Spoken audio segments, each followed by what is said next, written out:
Now, where would we all like to go on this fine day? The Royal Dalton Music Hall, please. What?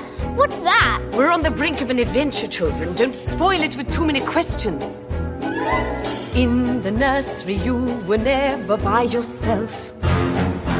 There was quite another world upon your shelf. Hold on.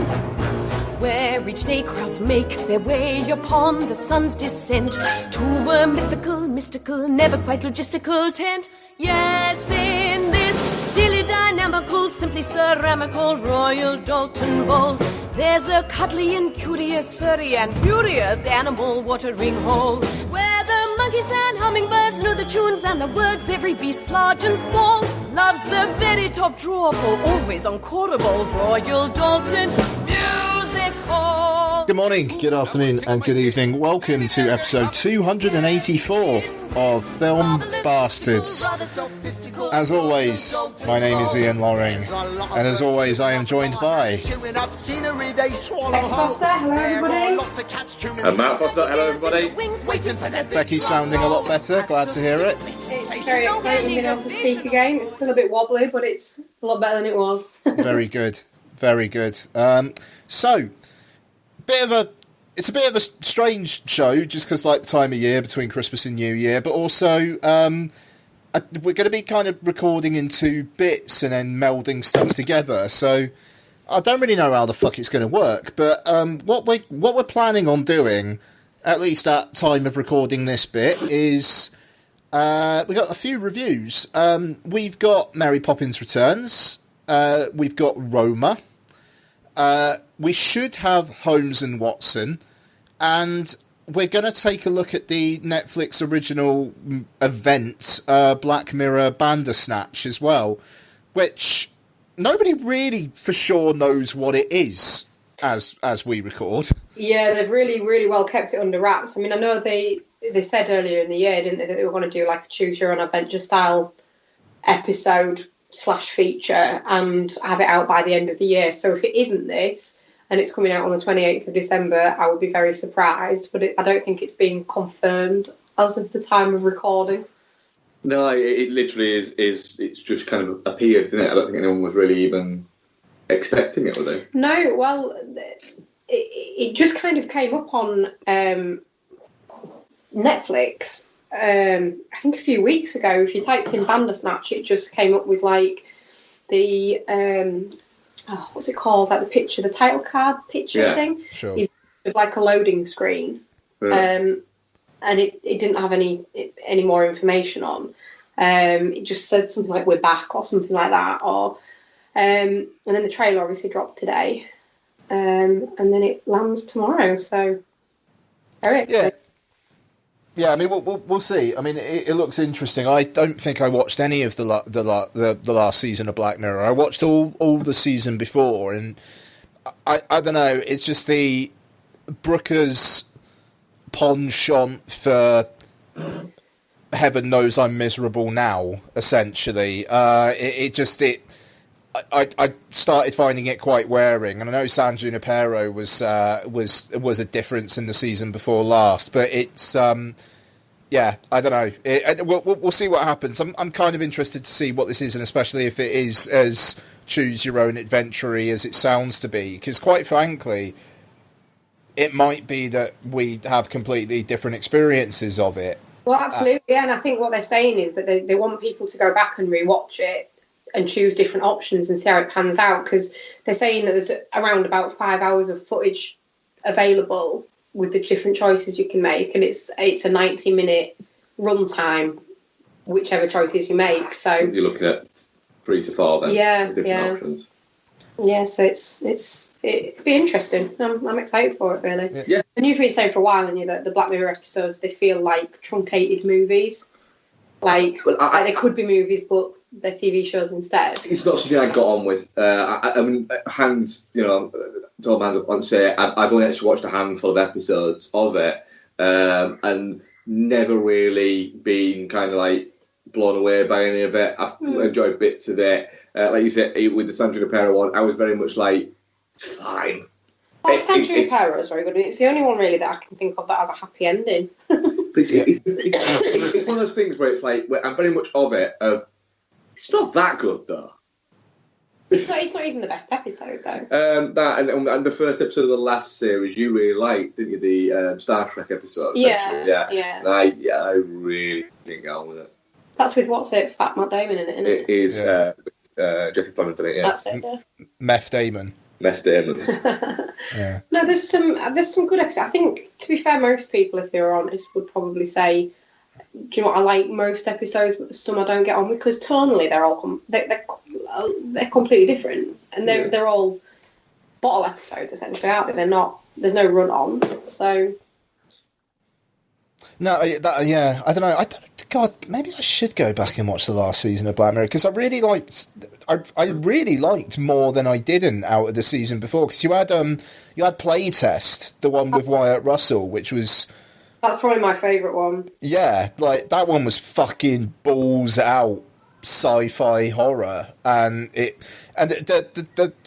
one that I think was the last one of that season, where it was like Kelly MacDonald was the detective, and it was like the drone fly things that were killing people. Oh yeah, the bees, wasps, or whatever it was. Yeah, and like the ending of that one was fucking fantastic, but again, just insanely nihilistic. And I think I don't know, like the world is so fucking on a precipice of shit at the moment that it kind of feels like you don't need Charlie Brooker's intelligent dourness also telling you how shit it is. Yeah, they're essentially like dystopian, very near future tales, aren't they? And it all feels a bit too close to the surface. I mean, my God.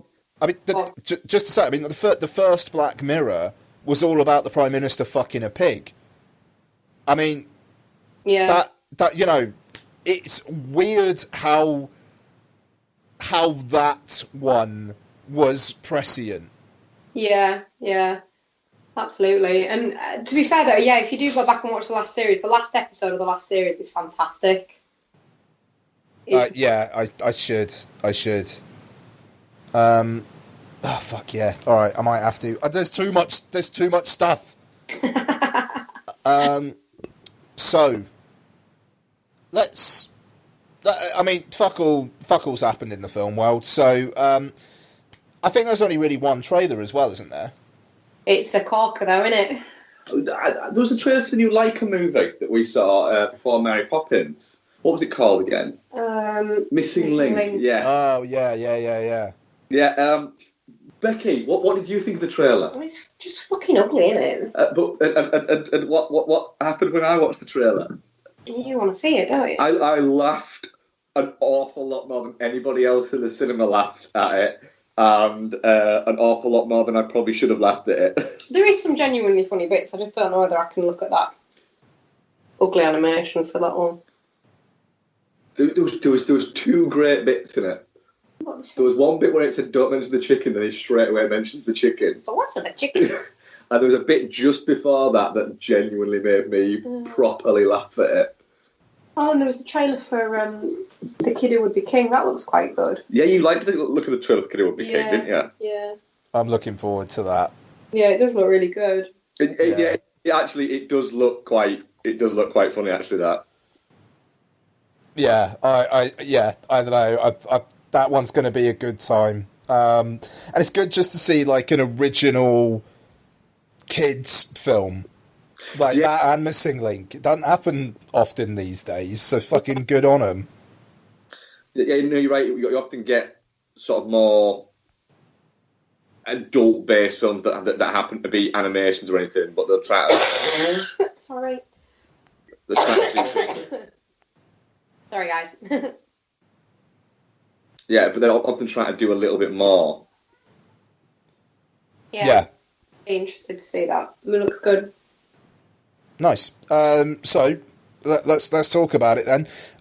So Jordan Peele is a man that I think we very much respect on the show, even though I think that our reactions to Get Out were not quite as cum-filled as many have been. However, we were almost like angry 8 out of 10 people. Yes. It's a really, really good movie. But it was a bit like, calm down there. Yeah. Yeah, no, I mean, that's exactly it. And yet, this looks really, really fucking interesting. Yeah, and a really great use of the Looney's song, I Got Five, on it. Oh, it's fucking fantastic when it slows down and gets all creepy. Yeah. I've watched this trailer probably like 5 times already. Yeah. Yeah. It's a magnificent piece of trailer work. Almost to the level of Fallout, but not quite. They're not quite Fallout level. I don't think anything will ever be like Fallout for you, to be fair, Becky. No trailer is ever going to live up to that. No.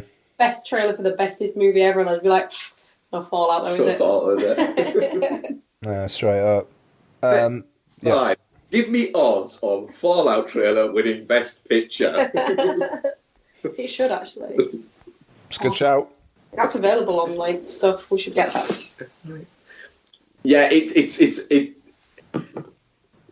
it's a very, very interesting premise. It's a very interesting trailer. It looks spooky as fuck already. Yeah.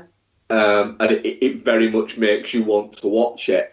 It's a really difficult film to do after you've made a surprise hit, like Get Out. That is a really, really good film, but was unbelievably successful, both critically and commercially. To then to go out and do it again, it is really difficult. Yeah, absolutely. But it looks like, because he's not tried to kind of go necessarily along the same route, has he? Like that is very much a commentary on racism as well as being a horror movie. This is said in an interview since the trailer drops. There's not really any race stuff in there. I thought it was very important to have a black family in the main as the main characters, because I've never seen like a home invasion movie where that is the case. But it's not. It doesn't really play into the plot at all. It could be any family. Yeah, it's also interesting the fact that he's not gone. I mean, you've got Oscar winners in his cast, but he's not. It doesn't say I think gone down the route of going right. I've got my pick of A-listers. Yeah, that I can put in it. Yeah. Yeah, no, it looks really good, and the name for the doppelgangers is that he's said that they are called the Tethered, hasn't he? How fucking creepy is that? The Tethered, I love it. I think it's gonna be mint. If it's not, I'm just gonna sit and watch the trailer over and over because the trailer is. It's going to be so interesting to see if lightning strikes twice. It looks like he's leaning into the genre stuff, and certainly the way it's being marketed. I mean, it was interesting. The link to the trailer on Deadline called it Jordan Peele's new social thriller, and it's like. And that's just a horror movie. It's a horror movie, then. Yeah. You can always tell when studios are making a horror film and they don't want it to be a horror film because they find some sort of other sub-genre you've never fucking heard of to call it instead. And social thriller is a fascinating one. There's some really, really cool, creepy fucking imagery in this trailer, and it feels like Peele's hands were all over the making of this trailer. And yeah, I'm here for it, and it's good that they're releasing it in March as well. They're not going, well, Get Out was huge, so let's release this in summer or something like that. It's let's release this in March before all the heavy hitters and make a fucking ton of bank in a few weeks. Well, isn't March when they released Get Out? Yeah. That March, or was that March? Was in early April? It was Oscar weekend. It was. I swear it was Oscar weekend. I think you're spot on. I think you're right on that one. Yeah, I think it was, wasn't it? I know what the deal is with all the bunnies. Sorry? All the bunnies in the trailer. Oh, yeah. Well, we've only got a couple of months, I suppose. It's not going to be long. It'll come around quick enough. It will, yeah. It was Oscar weekend, Ian. Yeah, okay. That's crazy. That film managed to stay around for so long that it swung back around again come next Oscar time. Like, fair play. Universal did Blumhouse and Peele a solid there with their Oscar campaign. And shit, man, fair play. That God, Get Out got nominated for Best Picture. That still fucking blows my mind. Yeah. You know, I mean, like, the fact that Jordan Peele actually... Because I remember when we were watching the Oscars and it won Best Screenplay, and I was like, it's going to fucking win Best Picture. It's actually going to win Best Picture, and then it didn't. And, you know, I mean, it's... Oh, fuck. I'll watch Get Out again. I've got it in 4K now. I suppose I'll have to before Us comes out. But no, this trailer seems to be very, very well received by everybody, and that's fantastic. Yeah, absolutely. Yeah, definitely. Yeah, I'm excited. Good stuff. That's the only thing, you know, that's all you want from a trailer, and to get people buzzing for something. Yeah, to make you... It's done what a trailer should do, too much away. It's end and make you go, if I could watch that right now, I would watch it right now. Yeah, definitely. Yeah. Fuck this film I'm in the cinema to see now. I'll watch that instead. Yeah, well, and a weird thing, I actually do remember when you used to get DVDs.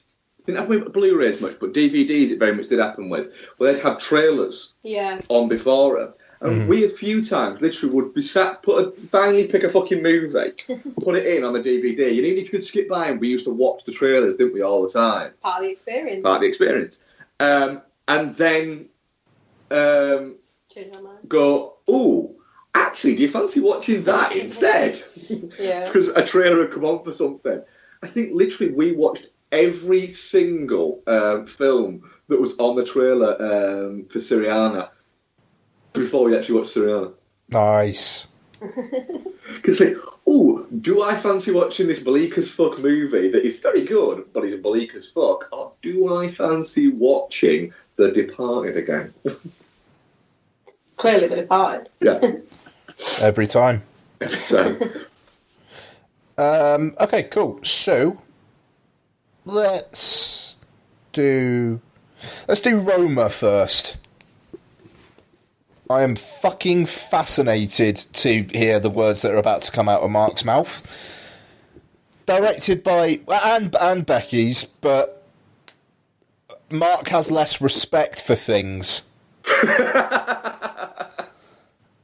Directed by, written by, theme tune by... No, not quite, but wrote the theme tune, sang the theme tune, Alfonso Cuarón. It stars a lot of people. I don't have IMDb up. Never mind. Roma is the story of a woman who is a maid in a rather more well-to-do family's home, who gets into a relationship with a guy and gets pregnant, and she has to deal with the consequences while not really having much help from anyone around her. I saw this nearly 2 weeks ago, and that's kind of all I've got in terms of the plot. And yet I thought it was really good. Yeah. Becky, Roma. So, Cuarón, big old thing about people saying, see it in the cinema, you must see it in the cinema. I know you ended up watching it on your phone on the toilet. What did you think of the quality of Roma in between your bowel movements? I didn't watch it on my phone in the toilet. It's very pretty. That's not what your husband told me. Go on. That's about all I've got on the positives. Cool. Oh dear. All right then. I want a fan. I don't. If you're gonna go for like, the thing is, it's supposed to be like a study of the people that are involved, and you're supposed to sort of get involved with their lives and stuff like that. Is the feeling that I get from it. But it doesn't flesh them out at all. It's just so flat. It's so two-dimensional, and honestly, that the 2.25 hours that I spent watching that movie, if I'd had a nap, I'd have got more out of it. Wow. Okay, Mark.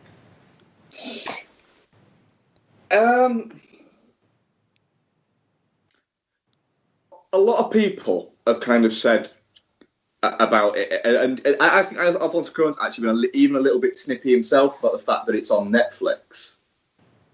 Himself, he's still taking the cash, but he has acted a little bit like he's above Netflix, and it's like that.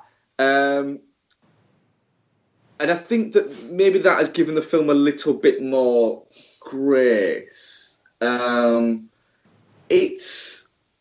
agree with Becky. It's very. There's not a lot to it for me. The only way you could get anything out of that is if you actually cared about the people involved, and it doesn't give you anything to care about. No, my overwhelming takeaway from it was how much does that dog shit? Yeah, that dog does shit a lot. He shits an awful lot. I swear there was a shot at one point where that corridor had no shit in it, and then literally 2 minutes later, within the movie, it was just covered in shit. Yeah. It's. We'll get more into it, but I don't even think it was that pretty. There's some nice shots in it. So?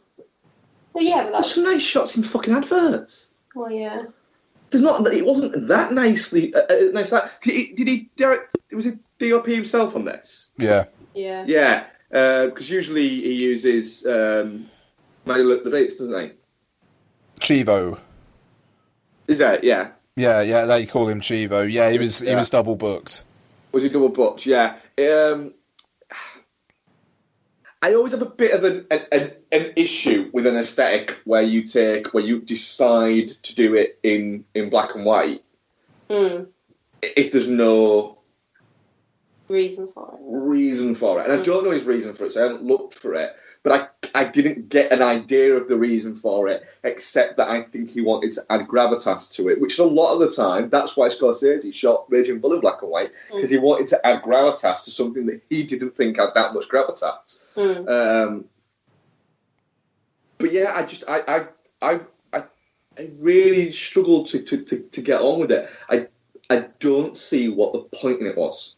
I think at points like it's clearly trying to go for a deeper message. Just like I said to you earlier, there's this kind of feeling that he's trying to get across, or for me anyway, there's this feeling that he's trying to get across the fact that if you live within your own bubble, even if there's some crazy shit going on, you can kind of just carry on with the normalcy of everyday life. That seemed at points like what he was getting at with the riots and stuff, and them living in essentially like this little mini gated thing. And I don't know. I just don't know really. Like it felt really self-indulgent to me. Quite cold, I thought it was. Yeah, it was. Yeah, like I say, for essentially a film that was about this woman and the family that she worked for, but she was sort of treated kind of like part of the family and blah, blah, blah, at points, yeah. It just, and for a film where something as awful as what happens to her with the baby happens, and still not to really go, like, get upset about it or emotionally invested in it because you don't care about it before it happens. So when it happens to her, you don't care. I don't know, it's just a really weird one. I really wanted to like it, but I don't know. It just felt really, like you said, like what was the point in it? What was it trying to do? So because you quite liked it, didn't you? I feel like we just shut up the last 10 minutes. No. I mean, it's I'm not nearly as in love with it as a lot of people are. And like I kind of alluded to earlier on, I'm 2 weeks removed from it, and it's not really stayed with me. But I did appreciate the artistry of it, and call me a fucking loving the smell of my own farts arsehole if you feel like it. But it's just knowing some of the things behind the production of it, I think, kind of helped. Like the scene in the cinema, the only light source in that entire scene was the movie screen, which is kind of fucking staggering. By actually managing to achieve that kind of level of visual just through that. And I thought there were some really good standout sequences as well, like the kind of the riot that, and the kind of the one shot of them being in that store looking at the cops, and the, kind of how that climaxes. I will say, I thought it was almost cheap of Cuarón to do what he did with the baby in the film. Yeah. You know, I think he would probably say he's being stark and he's being real. And to be honest, I kind of found it just emotionally manipulative. Like, it's on screen for so long. Yeah, Bex turned around to me during that bit and said they wouldn't do that there next to her there. They wouldn't do that. And there's no in that no, they wouldn't. It has always been practice to remove it away. And I think even if they're trying to resuscitate, they don't do it within the eyeline of the mother. No, they don't. No. I thought that, like, you very much spot on there. Emotionally manipulative is spot on right there. It was a little bit. There's a word I'm looking for, and it'll come to me. Exploitative? That's the one. It was. But like, yeah. As well, like the bit at the beach at the end where she wades into the sea to get the kids. Like, before that even happens, you know it's gonna happen, because she goes, "Stay near the shore because you know Cleo can't swim." Wink, wink. Yeah. And then goes off, and it's like, well, clearly she's gonna end up in the fucking sea, isn't she? Yeah, I mean, for sure. I agree with that, and it is. But I mean, like, to be fair, it's like when they when they wheel her into the operating theatre at first, and it's like, I don't hear a heartbeat. It's like, right, okay, I know where this is going then, but I'm gonna have to look at that fucking dead baby for like a solid minute. Brilliant, but it's one of those thank things. you. It made you like, actually go, do you know what? I am numb to look at this dead baby. I know what you're trying to do, Cuarón, and it's kind of. It's not worked. Yeah, but going back to that kind of the final scene, though, I thought that the kind of the one shot and the way that the waves are actually kind of coming up over the camera, I thought for like a tension point of view. I mean, it's the guy who directed Children of Men and bloody Gravity, but he's using that kind of epic visual filmmaking, but in this story of a woman trying to save two kids in a rough sea. It's the some of the shots early on as well, the kind of like the establishing shots, even though it did make me think that he'd been watching the oscillating camera shit in Paranormal Activity 3, which kind of took me out of it. But I liked how expansive it made that house feel, even though it's probably not all that expansive. I liked the scene where the dad's trying to get the car in the in the private driveway in the garage, and just like the half hour where you just watch him drive forward a bit and then reverse a bit, and then but I liked how they're just like, immediately, you haven't even seen this guy get out of the car yet, and you already know he's a fucking arsehole. Do you know what I liked? The mother drunkenly fucking just crashing into everything and then getting out and going, "Don't fucking trust men," essentially, to what is it? And then fucking up upstairs, best. The bit where she tries to drive between two vehicles, where that was brilliant. It starts scraping, but she just keeps going and then gets out and shrugs. I actually really quite liked some of the character. You quite like the bit where she was rubbing vinegar on their sunburn as well. Yeah, I like that. That was basically, I have no idea what I'm doing. I am a little bit smashed. Yeah, so I mean that's the thing. Now we're talking about it. There are these moments through the film that I am thinking, actually, I really like that bit. I really like that bit. But then the baby bit, not into, and the film is too long. It's 3 days long. It was, Ian. It's very, very long. A weird thing, though, what I will say is, I think a movie like this, watched in the cinema, appears shorter. because you don't have the option to pause it and go and get another drink or anything like that. If you're watching this movie and you're completely engrossed in it and absolutely set within it and it's got you gripped, you don't decide to get yourself another drink. Whereas if it's... But I think that's the same at home. It just wasn't engrossing. No, well, that's what I'm saying. Yeah. I'm saying it's a minute at home. Yeah. But then if you're not engrossed in it, you're looking at your glass and going, I'd prefer another drink than the lack of tension that this movie is giving me right now. And so you will go and do that. So it does take that 2.25 hours and stretch it to 2.5. Yeah. Hours. 3 days, I'm man. off 3 days. It also... There's times occasion where you watch a movie and I go, right, I can see why people are putting this in their top 3, 4, 5 movies of the year. But it just didn't have that connection with me.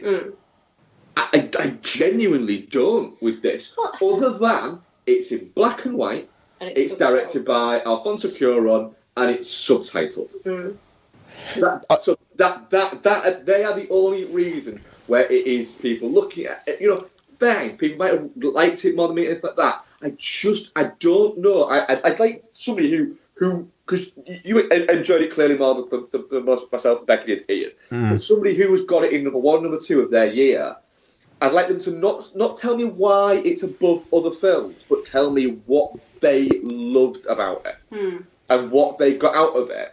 Because I do think it's one of those things where it's one of those movies where it's the David Lynch thing. It's right, no, but what did it mean to you? And I just think it meant nothing to me. Because I can sit here and objectively appreciate the artistry involved, like you're saying, and some of the shots are really great and are really well done, and the fact that they're just like one-shot scenes and stuff like that. Some of that's great. But Alfonso Cuarón doing a one-shot scene is just a bit fucking boring now. I think doing it with... doing that kind of thing on a story that is this small scale, I think is quite interesting. And I think in moments, I think he achieves what he's trying to do there. I would agree, however, that the central character is very forgettable, apart from the maid who's more of a mother to the kids than the mother is, who gets really fucked over by people around her until the end of the film. That's her character. She doesn't really have a character. That's it. The mother gets more character moments in the much briefer time she's on screen because she's got an arc.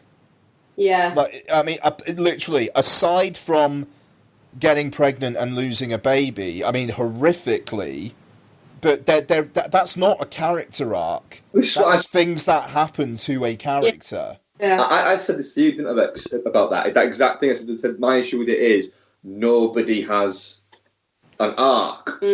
Apart from, maybe the mother who learns to kind of pull a fucking... Stick, do it. Yeah. Stand on her own 2 feet, kind of. Yeah, stand on her own 2 feet and get rid of that stupidly long penis extension that her husband bought that didn't fit in her driveway. The Galaxy. Yeah. I don't know, the thing is, like, the main character even clear, like, she don't really get fucked over by that many people. It's that one guy, and he's a dick. And you can tell he's a dick when he's doing martial arts naked when they've rented a motel room instead of, like, doing... Going to the movie. I'll be honest, the motel room for. I'm pretty sure they did do that because she got pregnant. Well, you don't know she got pregnant then. Yeah, but why is he fucking... Doing martial arts naked? With a shower pole, yeah. I don't know, but I did enjoy his wang just fucking flapping about like no one's business. But really, if you're going to get knocked up by someone like that, you're just fucking asking for it. At that moment... Jesus Christ. That moment, you are looking at going, oh, I've made a huge mistake. At that moment, she should have gathered her clothes up and gone, I've made a terrible mistake, and walked out the fucking room. Yeah. Naked, carrying her clothes, being that eager to get Maybe gone back in and just grabbed a coat on it, just in case. Oh. That's a bit... That's dark, man. No, I'm not fiving that. She did. I did not don't lie to people. Did you just high five yourself, Mark? He did, yeah. I just, she's so fucking. I guarantee you though, So Alfonso fucking Cuarón and lovers of this movie will say that's the point. She's supposed to seep in the background because that's how people see her, because she's just a maid and all that crap. And it's like, no, she's just an underwritten character. It's an underwritten fucking film. And if that is autobiographical, partially autobiographical, that's where the idea of it came from, then it is the precise reason why some directors shouldn't be allowed to make passion projects. Because you get a in excess of 2-hour passion project from Martin Scorsese that is silent and it is an underappreciated possible masterpiece. And you get a above 2 hours passion project from Alfonso Cuarón that is that thing. That is that. I don't get it. I think my sum up at the end of the movie to you of I will look back on my deathbed and regret the 2.25 hours I spent with that movie. It still stands. I'm not quite that bad with it. That bad with it. It made me really angry though. It made me really angry because, it's...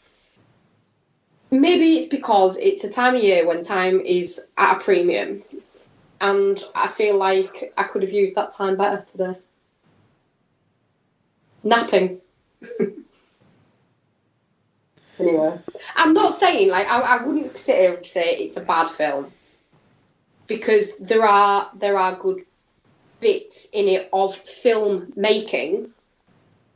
No, actually, no, it isn't a good film because it doesn't actually satisfy. It doesn't matter. For me, it doesn't matter how good the filmmaking is. If the film itself isn't good. Yeah. That's what gave us Avatar. People went to see Avatar. It made that much money, not because anybody actually fucking liked it. It's because James Cameron convinced people to go and see it based on the idea of spectacle. And you had to pay like 3 times. That's basically why people go and see U2 now. Yeah. Oh dear. Well, I'm definitely not shit. What are we thinking, guys? I am a corridor full of dog shit. I am clear up this dog shit. You are clear up this dog shit. I am clear up this dog shit, which is what I put on the poll. Did you really? I did, yeah. Roma. Definitely not shit. What else? Are you I don't think we need to ask Becky. I think she's just like levitating with anger. Yeah, so Roma, definitely not shit, 78%. Touching cloth, 11%. Clean up the dog shit, 11%. And Geostorm, 0%. Nice. I keep trying to rack my brain for some way to justify it, to kind of give it some kind of meat. I can't. I really like the credits, the opening credits. What were the opening credits? The opening credits were a floor that gradually kept on getting washed with water. Oh yeah. Until then, you realise that she's actually just washing shit away. Washing shit away, yeah. And you don't do it with a fucking straw brush. No, because that brush is going to stink. Yeah, it's going to be disgusting, isn't it? She's a shitty maid. Shitty maid. Well, clearly, because there's dog shit everywhere. There's dog shit everywhere, and the fucking fridge is full of empty cartons. And the kids nearly die. And she gets knocked up. Yeah. She's a terrible maid. She is. Why you left? Oh, that scene. See, that scene's kind of horrible. What, when he comes out of the cinema? Yeah. And goes by the kids? And goes by her? Yeah. That was probably the only bit that kind of got me as a bit of an emotional sucker punch. That kind of got me, and I was like, oh, those poor boys. But then one of them wanted his kid anyway. Anyway, yeah. Okay. Right. Let's talk some Mary Poppins then and see if we disagree quite so vehemently about this. It's going to be interesting. Father! Aunt Jenny! Come quick! Quickly! What is it, Georgie? Has something happened? I was flying the kite and I got caught on a nanny. Whatever are you talking about? Come look! Wait, where did you get that kite? I found it in the park. She kept it from blowing away.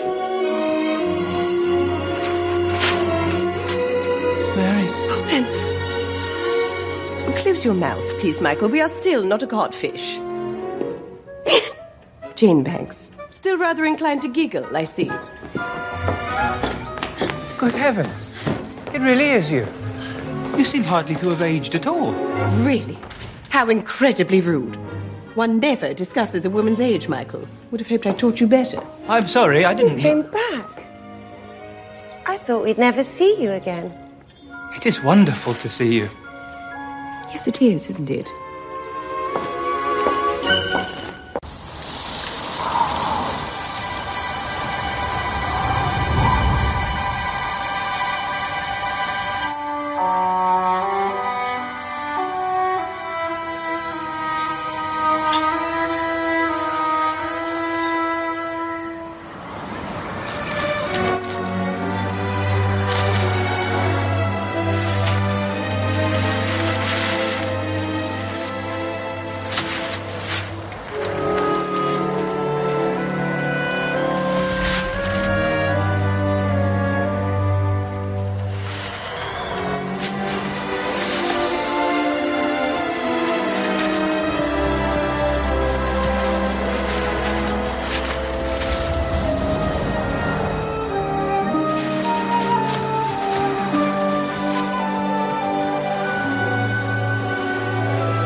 Mary, Poppins!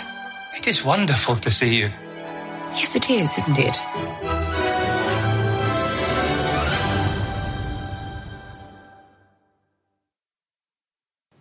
Mary Poppins Returns is directed by Rob Marshall and stars Emily Blunt, Lin-Manuel Miranda, Ben Whishaw, Emily Mortimer, Meryl Streep's in it for a bit, some others. Julie Walters is in it, Angela Lansbury's there, Dick Van Dyke's there. So, Mary Poppins Returns. It's, 20, 30 years after the original. Michael Banks, played by Ben Whishaw, now has 3 kids himself. Their mother has died, and he is struggling to pay off a loan, and has to try and find a share certificate. This being Mary Poppins, however, Mary Poppins then comes into it and decides to help the Banks children, both the Michael and Lucy, I want to say, and the other kids. Songs are sung. Lin-Manuel Miranda plays a Cockney lamplighter? ? Yeah. And yeah. Tears are shed, laughs are had, and Songs are sung. Songs are sung under the lovely London sky. Sky. Mark, Mary Poppins Returns. The Erotic Adventures of Emily Blunt. What did you think? It's one of the. I find it a strange one, Mary Poppins Returns, in the sense that it's very enjoyable at points. Some of the songs are great. I think Emily Blunt is fantastic. I think Lin-Manuel Miranda constantly being called a very handsome man was a little bit troubling. I mean, he's not an offensive-looking man, but he's not. He's not a Chris, is he? Let's be honest. He's not a Chris. No. He's not a Chris.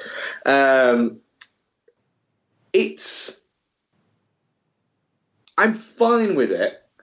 I just think it was a little bit too nudge, nudge, wink, wink than the original Mary Poppins. And you could have played Poppins Bingo with it, couldn't you? Yeah, it didn't have... It had all the panache of a modern telling of Mary Poppins in the songs and things like that, and the flash choreography, etc., but it didn't have anywhere near the same amount of charm, despite the fact that Emily Blunt is incredibly charming as Mary Poppins. But I do think I watched a Mary Poppins movie where she was a secondary character to Lin-Manuel Miranda's character of Jack. I wouldn't agree with you on that point. I think he seemed to be in it more than she was. And I just... I had issues with it, but also I enjoyed it a lot, but some of the songs were shit and some of them were too long. And Meryl Streep was there. I quite liked Meryl Streep in this, though. I thought she was quite fun in it. Yeah, but not in an I'm going to try and pull focus fun. Yeah. But I overall, I enjoyed my time with it. I feel it would have been much better if they hadn't. It feels like they were sat there going, right, so we need a Feed the Birds song. Yeah. And we need a chimney whatever song, which was the lamp lighting one. Well, the lamp lighting one, weirdly, I have never seen so many people halfway through a certain set piece, because a song in a musical is a set piece, get up and start going to the toilet. People got bored during that song. And do you know what? Those people that went to the toilet, they were probably fucking back before it finished. Yeah. Anyway, what did you think, Max? Because you were... Cause I feel like I've been really negative against the film that I didn't actually dislike. Like I say, I think they kind of handcuffed themselves a little bit too much to the original. Like, we've got to get us to say split spot at some point. She said it too many times. Yeah, we've got to get her to say practically perfect in every way. We've got to get a song that's the equivalent of this one from the original. We've got to get this that's the equivalent from this from the original. It feels like it's trying to hit the same beats too slavishly to be like be a remake, having a remake. Yeah, essentially. And I didn't think it was bad at all. I actually thought it was really quite fun and magical and whimsical, and there was points where like I was just grinning because it was like it made me that happy. So I'm not saying, but there was bits that bothered me. There's some really fucking dodgy accents going on in this movie. It was like they went, oh, dodgy accents. They're a part of Mary Poppins, ain't they? So we've all got to have dodgy accents, haven't we? So they all purposely had dodgy accents, apart from Ben Whishaw, who went, I'm not going to do that. Why does Mary Poppins turn Cockney during the song? I still don't understand that. Because it was a bit of, as your father, kind of, like... It was, yeah. But it seemed to be like that, like they were going for... I don't know, it was like a London vaudeville show or something like that. It felt a little bit like that, like a cabaret almost. I think it was an American director imagining how that would be sung. Yes, yeah. Is what that was. I really liked that song, but that ruined it for me. If she'd just been singing that in her normal singing voice, that would have been a really good set piece. But the shit Cockney accent that Emily Blunt put on really bothered me. Ben Whishaw is tragically miscast as Michael Banks. I think Emily Mortimer feels like she could be a grown-up Jane Banks from the first one. Ben Whishaw, absolutely fucking not. Well, it just made me think about Paddington's wife dying for most of it, which made me a little bit upset. Yeah. He voiced Paddington, doesn't he? Ah, okay. I mean, Ben Whishaw looks like his puppy's just died at the best of times, doesn't he? He's a bit of a miserable-looking guy, but Michael Banks from the first one is quite cocky and quite precocious and quite... Blonde. Blonde, yeah. Chubby. Chubby, not a weird rake with dark hair and a dodgy moustache. She was played by Kevin James, that had fucking thrown a cat amongst the pigeons. Oh my... you be quiet. So he just felt really badly miscast. He does not feel like a grown-up version.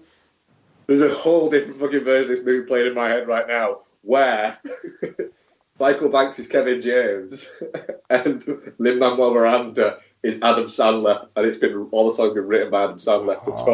This is fucking... Just no, don't do that. Sorry, Banks, carry on.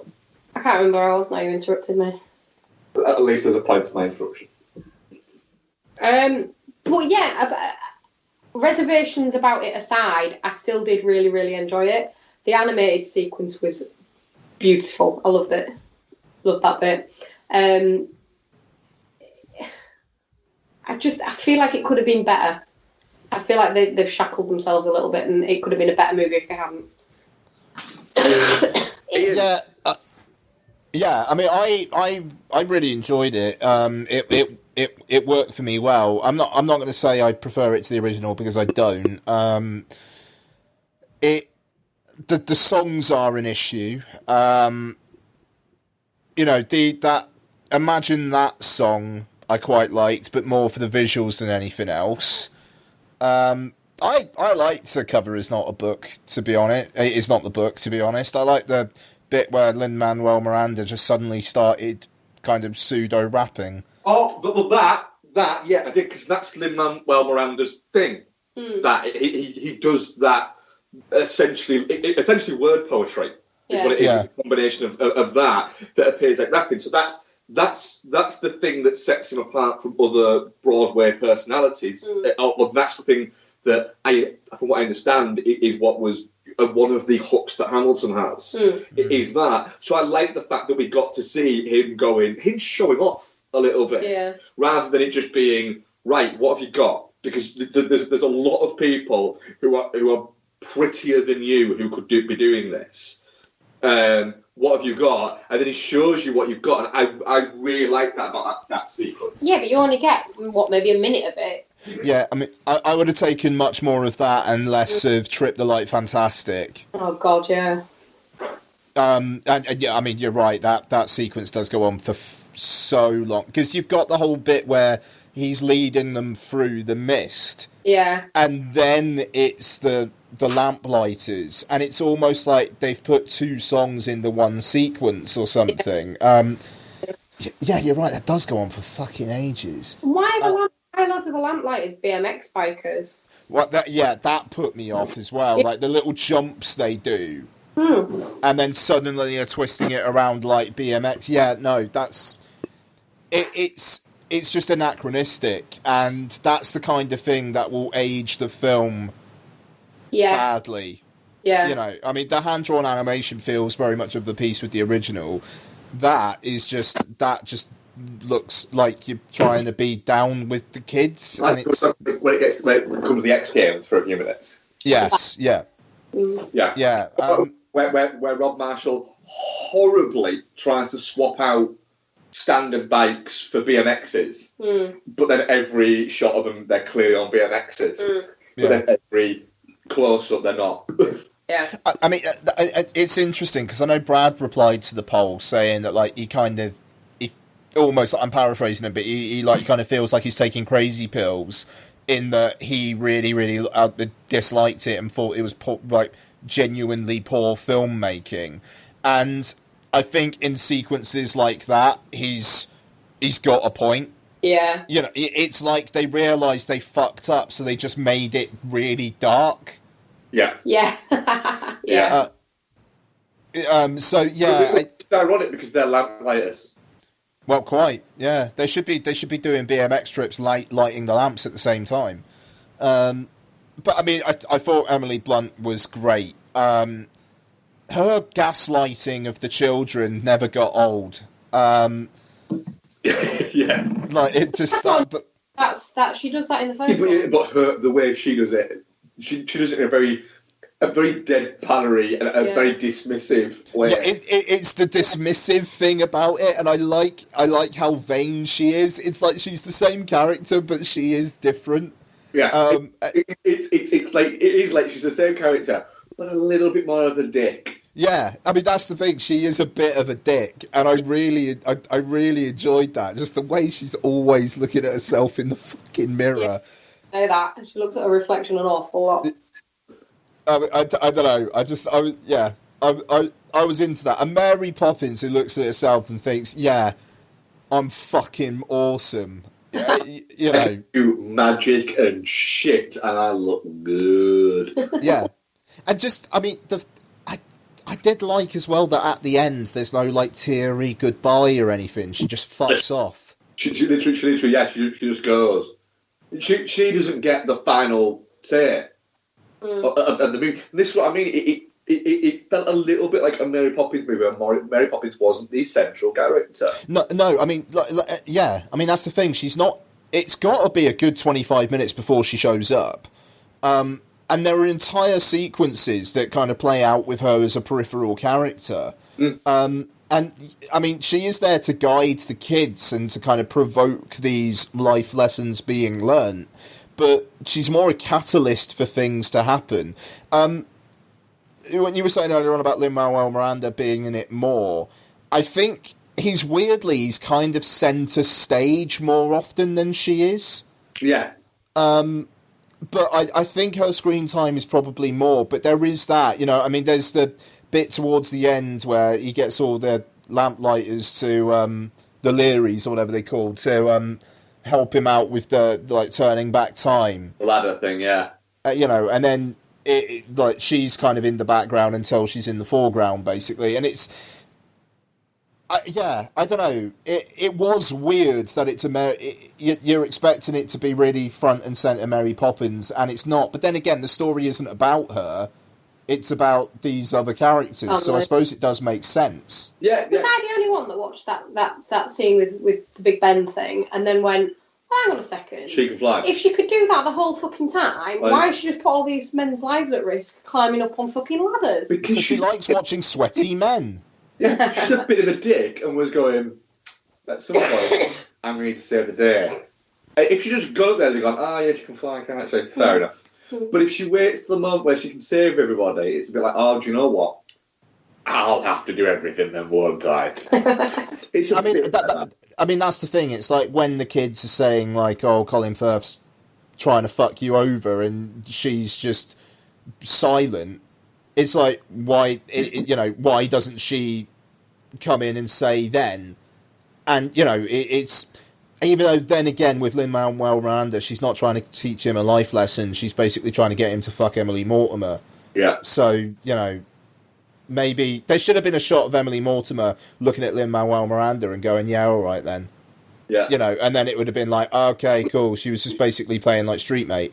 She's giving him a call. The door opening is them going into a room to fuck. Yeah. Yes, exactly. That would have been better than just the front door. I did like that, by the way. His whimsical child self. Did you miss that bit? No, it's just the front door. Because he always looks a bit whimsical and childlike. I just got to say, the ghost in the machine that is Dick Van Dyke just randomly walking out that fucking door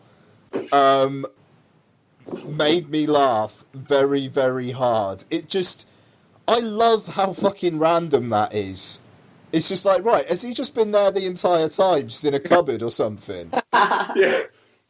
Yeah. I loved his little cameo. It was brilliant, and it was so in keeping with the original. Well, he's not. He plays that character in the original. Does he as well? Yeah, he plays the banker. Does he? Yeah. I never know. I don't remember that. Yeah. I probably didn't notice at the time, but I don't remember it now. Probably won't, because obviously he's quite heavily made up, isn't he? But, he plays that character in the original as well. Yeah. Does the bit where he dances? To watch the original. Yeah. The bit where he dances. Yeah.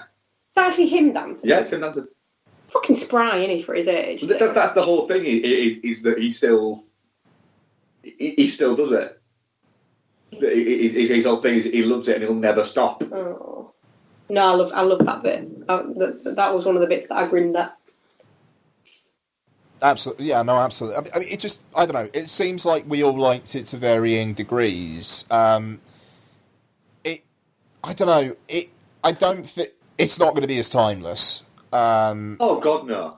But I also question, was there an idea somewhere that this would be, was this always going to be a one-off?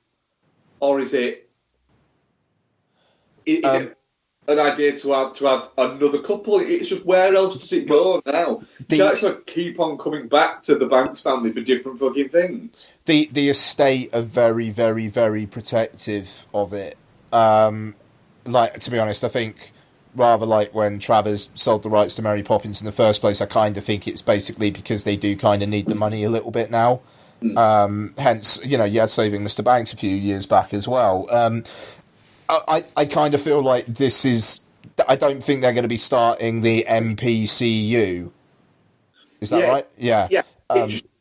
It just feels a little bit like...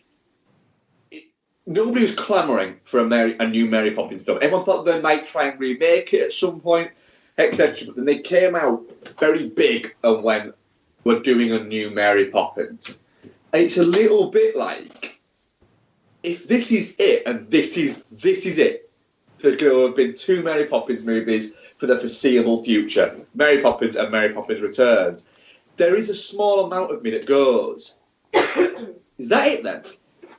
That's the other Mary Poppins movie. So I'd argue though, if you watch Mary Poppins for the first time ever as an adult, it wouldn't have anywhere near the same impact. No, like we watch it now. If we sat here and rewatched Mary Poppins now, we'd be like, "Oh, it's fucking great." Hey? We do have that. I know. But we'd be like, "Oh, do you know what it is? It's fucking great, and it's a classic. It just is." But that's because we've got all this nostalgia from our childhoods of it. A child watching this might feel the same way about this when they're adults. Absolutely. One thing I did say to you before it started, literally before it started, is I can't remember the last time I went to see a U. No. At the cinema. I mean, different for yourself here because you go with Lottie quite a lot. But I can't remember the last time I went to see a U-rated movie. Even like the kids movies that we've covered on here. You know, the outright kids movies we've covered on here have more often than not been PGs and occasionally a 12. Yeah. But this was a U, and there's not even there's not even really any innuendo, I don't think, in it. No, not really. I mean, apart from the Lin-Manuel Miranda, Emily Mortimer. But then again, you don't get anything like, oh, he's going to light her lamp or he's going to sweep her chimney or anything, is it? So there's none of that, I think Trick the Light Fantastic does sound a little bit like drug-related. Yeah. I did get a strong drug vibe from that scene. Off which bit, sorry? The Trick the Light Fantastic. That does sound like a Cockney euphemism, especially seeing as they're talking about different Cockney rhyming slangs and things like that. Which, I don't think any of those are actual Cockney rhyming slangs, are they? No, it literally is just them saying words that Shit sound that like rhymes, words. Yeah. It is. So that's not a Cockney rhyming slang word. No, but it's how I think Nicki Minaj songs work. It probably is how Nicki Minaj Yeah, basically Nicki Minaj songs are basically like Whose Line Is It Anyway, where you name a starting point, a place, one other random item, and she's got to get from that to fucking it somehow. And it's just words that sound like each other. Yeah, I'm just looking through the quotes bits on IMDb, and it's like I forgot about the bit about the codfish and the Jane giggling and stuff like that. And it's just, there's too much kind of winking back at the old one. Fan service, I think it believes it's called. Fan service is normally based around like a franchise. Mary Poppins isn't a franchise, is it? No. I did like the bit where she goes, I've come back to look after the bank's children, and the kids go, us? And she's like, well, yeah, you too. Because like, to her, the bank's children are Jane and Michael. Yeah. I like that. Yeah, no, I mean, I don't know. I just like how fucking offhand she is. Mary Poppins gives no fucks. Yeah. I do wonder what else she does, though. Yeah, like, she knows everyone. What else is she doing? Yeah. How does she know everyone? How would everyone know about this random magical nanny? And yet, like, people just living their lives. Yeah. It's why you can't have one done in the modern time. Why? Oh, God. Yeah, fuck me. Could you imagine? Yeah. Oh, it'd be horrible. Have you got the right registration to be a nanny? Is she CB registered? CBT. She's got a CBT? Yeah, after all the drone situation with Gatwick, can you imagine the drama Mary Poppins, of course, flying around with her umbrella? Oh, my God, that'd be incredible. Mary Poppins delays Christmas flights. It's not got quite the same ring to it, is it? Alright, definitely not shit. I am definitely not shit. One other minor quibble I have about it, though, is, right, they're looking round for the deeds to the shares that he owns in the bank so they can save this house that's probably worth an awful lot more than he can do to support it in the long run. It's just going to come back round again. That's true. They pay off the mortgage. Right, or against it. It's not mortgaged. Right, but it's a little bit like, do you know what? Most people live within your means, Michael. Live within your means, and we'll have to, what is it? Oh no, will you have to downsize from your massive palatial a house. Yeah, why's he got that and she's in a fucking apartment? I did feel a little bit for an immortal with that. She got fucked off to go to a flat in London, That's not right. and he's got the entire house. What? Because he had kids? Well, no, because, like, he's the boy. She was the eldest, wasn't she? Yeah, I think it was more the fact that he had the family. Yeah. Was the point. So she got turfed out. Not fair, is it? No, it's not fair. It's not fair at all. Especially she didn't spread her legs and get knocked up. Especially because, to be honest, he doesn't seem like the type of gentleman that could sire a child. He doesn't actually. No, he was very emotional. Very emotional. So, the more I think about him in it, the more I'm like, no, that was just wrong. That was bad casting. Well, I think we should move on before you two like it any less. No, I really liked it. You really liked it. You really liked it. I'm surprised you've been as negative as you have been, to be honest. There was a couple of points that I nearly cried. Yeah. I can't remember what they were now, but it was. I don't like it where she just fucks off at the end, though. She does it at the end of the other one as well. I like when she just fucks off. Like she's going, I mean, I'm glad they're alright, but I actually don't give a shit. I've got other stuff to do. Like she made a bet, like she owes somebody something. Like in a poker game or something like that, she lost and went, look, you've got to look after these fucking kids. And she's gone, fucking alright. Made everything fine and gone, what is it? And someone went, they need help again. And she's gone, shit, fuck, fine. But I'm taking something. I'm not doing it sober. I'm taking these lewds. Well, yeah, you know she's perma-pissed. Yeah. Our audience poll, definitely not shit, 54%. Touching cloth, 15%. Shit, 15%. And Geostorm, 16%. Okay, fair enough, wow. Geostorm for Mary Poppins Returns. I think we did Bandersnatch, because I think Bex, did you want to go, mate? By the way, what I'm about to say will sound like I'm telling Becky she can fuck off and go make dinner. She asked about this, didn't you? Becky wants to go up and make dinner, don't you, while we're doing Holmes and Watson. Well, okay. It'll take a while, because we're having pulled pork. Yeah. Oh, shit, alright. No, fair enough. Yeah, cool. We do that, Yeah. So okay. Just so listeners, if this is in there, I ain't telling her she's got to go and make dinner. Becky wanted. Stop beating me, Mark. I'll get back in the kitchen soon. Well, everyone knows it the other way around. Yeah, that's true. Very good. Right. Black Mirror Bandersnatch is directed by David Slade. Or is it directed by you, the viewer? No, it's directed by David Slade. And it stars Fionn Whitehead, Will Poulter, Asim Chowdhury. I haven't got the names here, and I'm pretty sure that's his name. And a guy who I thought for the longest time during this was Paddy Considine with some glasses on. But yeah, it's Craig Parkinson from one of those who's done loads of bits. Yeah, no, fair enough. Okay, so going spoilery on this would be quite something, just because there's an awful lot of spoilery stuff to talk about, and it depends on how much of it you've actually done as to if it's a spoiler to you or not. It's like one thing might be a spoiler to you and another might not. So I'm just going to say I'm going to talk about everything that I watched. Yeah, same here. So we're going full spoilers, which is a possibility we might spoil a bit for each other, but I think that's a risk we're all willing to take, aren't we? Yeah. I watched. I looked at some sort of fucking diagram that someone has already put up on Reddit about all the choices you can make, and I think I've missed one.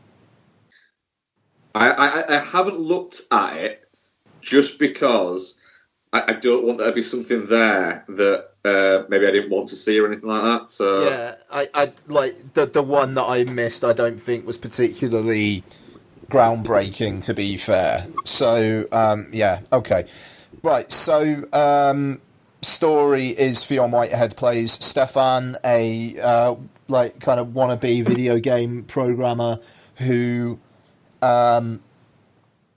basically gets a job making a game for a video games company in the 80s. but shit starts going weird, and could it be related to stuff that also affected the guy who was the author of Bandersnatch, a novel that Fionn Whitehead's character is now making into the game. So, Becky, I know you were very excited to see this, and it was your idea to cover it on the show. So, what are your thoughts, and what did you guys manage to get it working on the PlayStation? Yeah, it worked fine on the PlayStation. Cool. Yeah, really, really well. I spent the entirety of yesterday at work just basically like twitching, wanting to get home to play it. It's fantastic. I absolutely loved it, and I want to go back and spend a bit more time with it and explore the different options and play it through again. Really, which it's a weird one. You don't know whether to say play it through or watch it through or what. But it's a combination of the two, obviously. I think the way they've done the transitions when you make a choice is really good as well. They've made it absolutely seamless, so it doesn't. There's no kind of fade into a new scene once you've made a choice. They've used dramatic pause very well, haven't they? Yeah, which is fine. It works. It's not a criticism. It's a well made and constructed way to do it. Yeah, but I could honestly, if we hadn't had to go to bed last night, I could have just gone round and round with it. I really could. It was like it's like addictive, wanting to watch what differences different things make. I really want to know what difference it makes if you choose Sugar Puffs instead of Frosties. Yes. I don't think it does. I know, like, I was reading an interview with Brooker earlier on, and he was saying that it was on the Hollywood Reporter, I think it was, and he was saying that at the beginning it is really inconsequential stuff, and it almost gets you thinking, like, fucking hell, what's the point of this, before actually kind of like then slapping you down with some choices later on. Yeah, no, that's interesting. I properly went down the rabbit hole with it last night in the way that I think you wanted to, by the sounds of it, Bex. Like, fueled by 10 bottles of Heineken. I fucking rinsed it. I was going back and forth and doing all sorts of things, and frankly, I mean, like, I was spamming you two on WhatsApp last night while I was doing it. Yeah, I don't know. I mean, like, I think the actual on-screen stuff, if it was an episode of Black Mirror, I think it would be an okay episode of Black Mirror, but the sheer interactive element is the raison d'etre of it, and it's what makes it, I think. Yeah. Yeah, because I mean, like, Fionn Whitehead, he's all right, but he is quite characterless. But then again, maybe that's the point. I don't know, but you know, I didn't really feel super sorry for him, and I think you are supposed to, for sure. But the kind of like the tonal shifts that the endings take, I think like there's that layer of artificiality there, which I think takes away from the fact that it is actually trying to tell a story. But I found the whole thing. It's one of the best pieces of content I've experienced this year, because I don't know how else. Because I don't think it's an interactive film.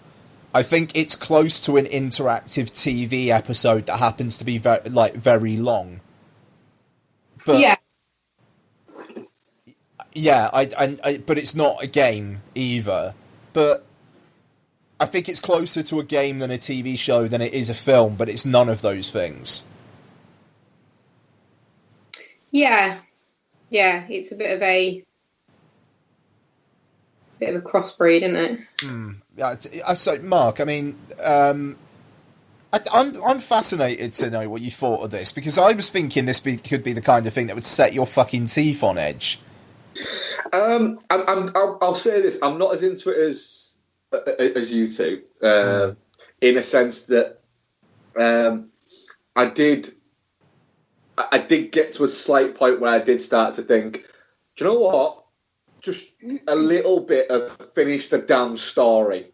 There was a little bit of an element of that. It was a little bit, and it did feel quite like a game where you get to a point where you go, fuck it, done with it, don't give a shit, and just walk away. Yeah. Which I think we've all done with games where you've gone, can't do this bit, can't find that, fuck it, done. And you walk away. I was a little bit getting close to that. There is no right or wrong ending with it, so it's not... That's fine, there is no right or wrong ending, but there are endings. They're not the right or wrong, but we had a couple of points where we got to ending and then we went back to go to another ending and we kept going to the same middle and repeating ourselves a little bit. And I was a little bit like, if I have to see that fucking alarm clock one more fucking time, I'm going to go full fucking Groundhog Day. So it did start to get a little bit like that for me. Weirdly though, I think it's personally, I think it's closer to a film than I would do a TV show. Okay. And I'm not saying that I think you guys are wrong. I'm saying that for me, it felt more like that. But I'm less familiar with the Black Mirror episodes or the Black Mirror universe, I suppose is the best way to describe it. Which, even when I watched them as what was thought was TV, and even when I think we reviewed it on here, I think I did say, I can't quite get my head around it. Is it TV or are they just short films? Yeah. Well, I mean, that's... I mean... How does that work? The Kelly MacDonald one, Hated in the Nation, is 89 minutes long. And yet that's supposed to be a TV episode. A run-through of this, they reckon is probably about an hour and a half. Yeah. And yet this is a Netflix interactive film. Is that what they're terming it as? Yeah, that's called an interactive film. And I don't know, because like Hated in the Nation was its own self-contained thing. I mean, yes, it was an episode of Black Mirror, but it was a self-contained thing. And that the USS Callister one, I think that's close to an hour and a half as well, isn't it? Which one? The one with Meth Damon. Yes, that is. Yeah, 1 hour 16. Yeah, there you go. So I mean, like that's film length as well. So it's 76 minutes. I've seen films that are 76 minutes long. Yeah. Yeah. So I mean, yeah, exactly. That's it. It's very. Is it just the fact that they call it a TV show if it's more than one episode in a block, whereas because this is a one-off, they're calling this an interactive film? It seems. I mean, and it's pedantic and it's minutiae, but it does bother me because I don't see this. I mean, it looks nice and it sounds nice, but that's because TV looks and sounds nice now. Sorry. Is I think as well to an extent to go back on this track rather than the actual content track is it. I've often felt that certain Netflix originals that are very much pitched as Netflix original films have felt TV. Yeah. I've felt like they have it's not a production or anything like that. It's a weird feel. So almost like when there's a difference, and I'm going to sound a little bit mental here. No, but you're not.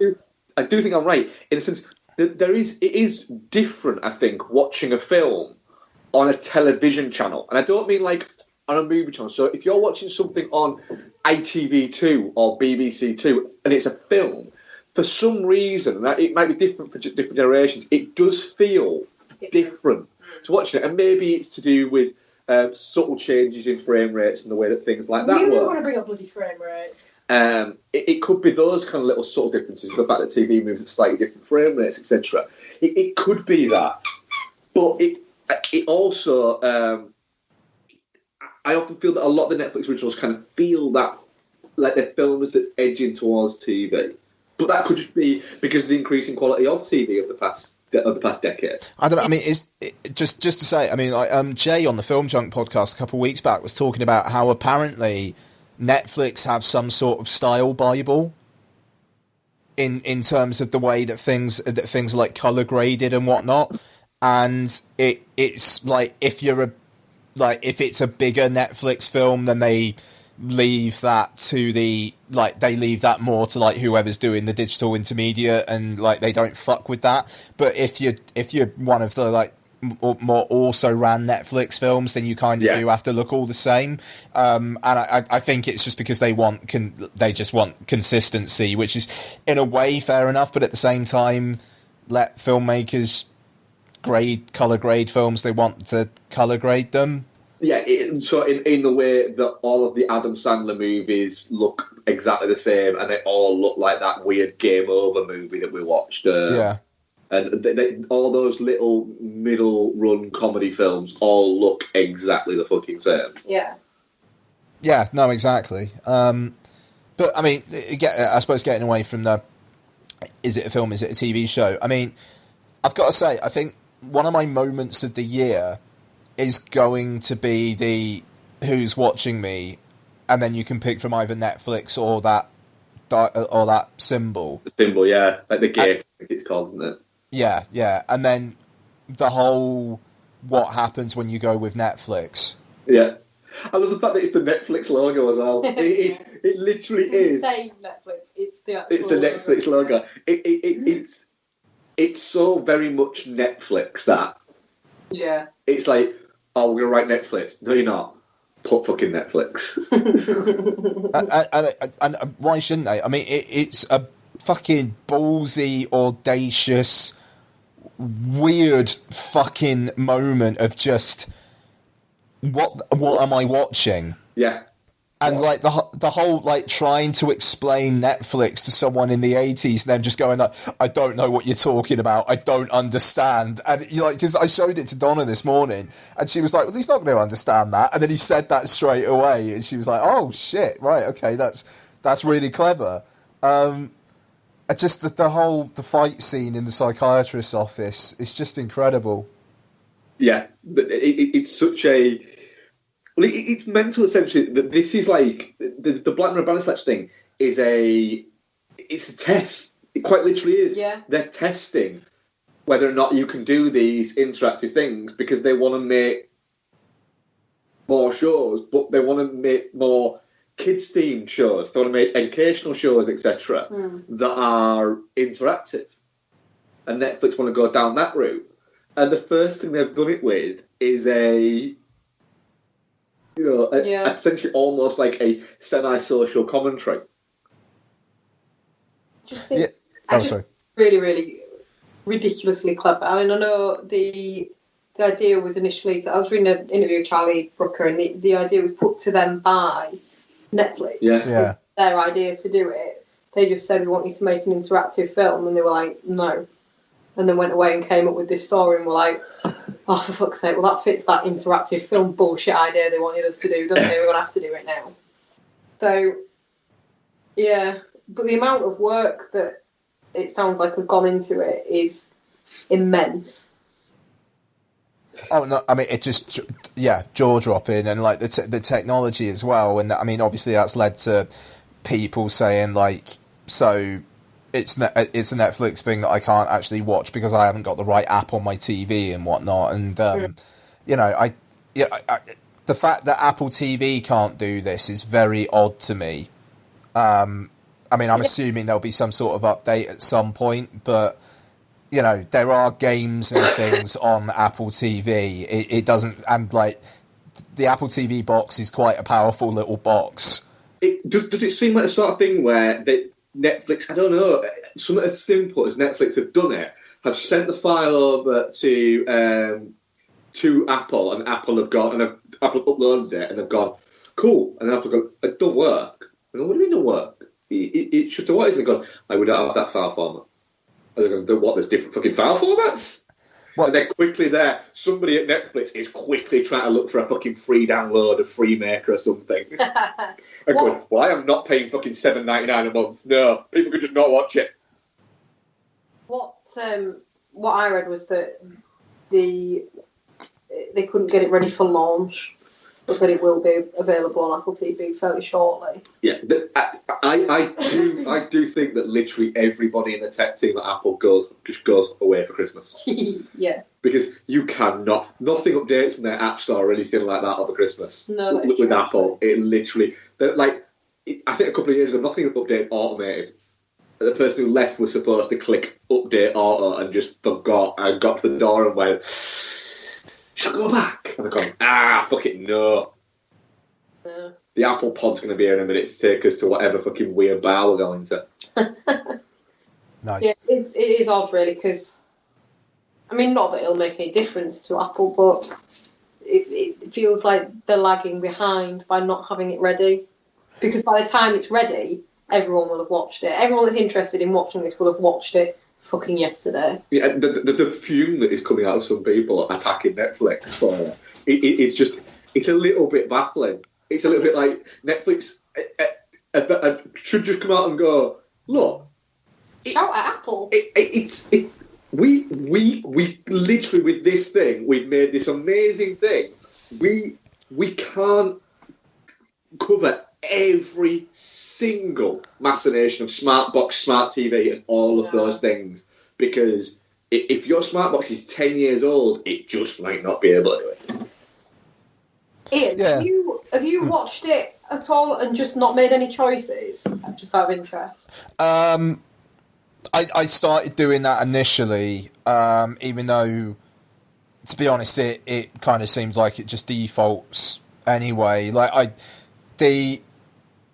Because I was thinking maybe in big moments, if you don't make choices, something will happen. But like, for instance, the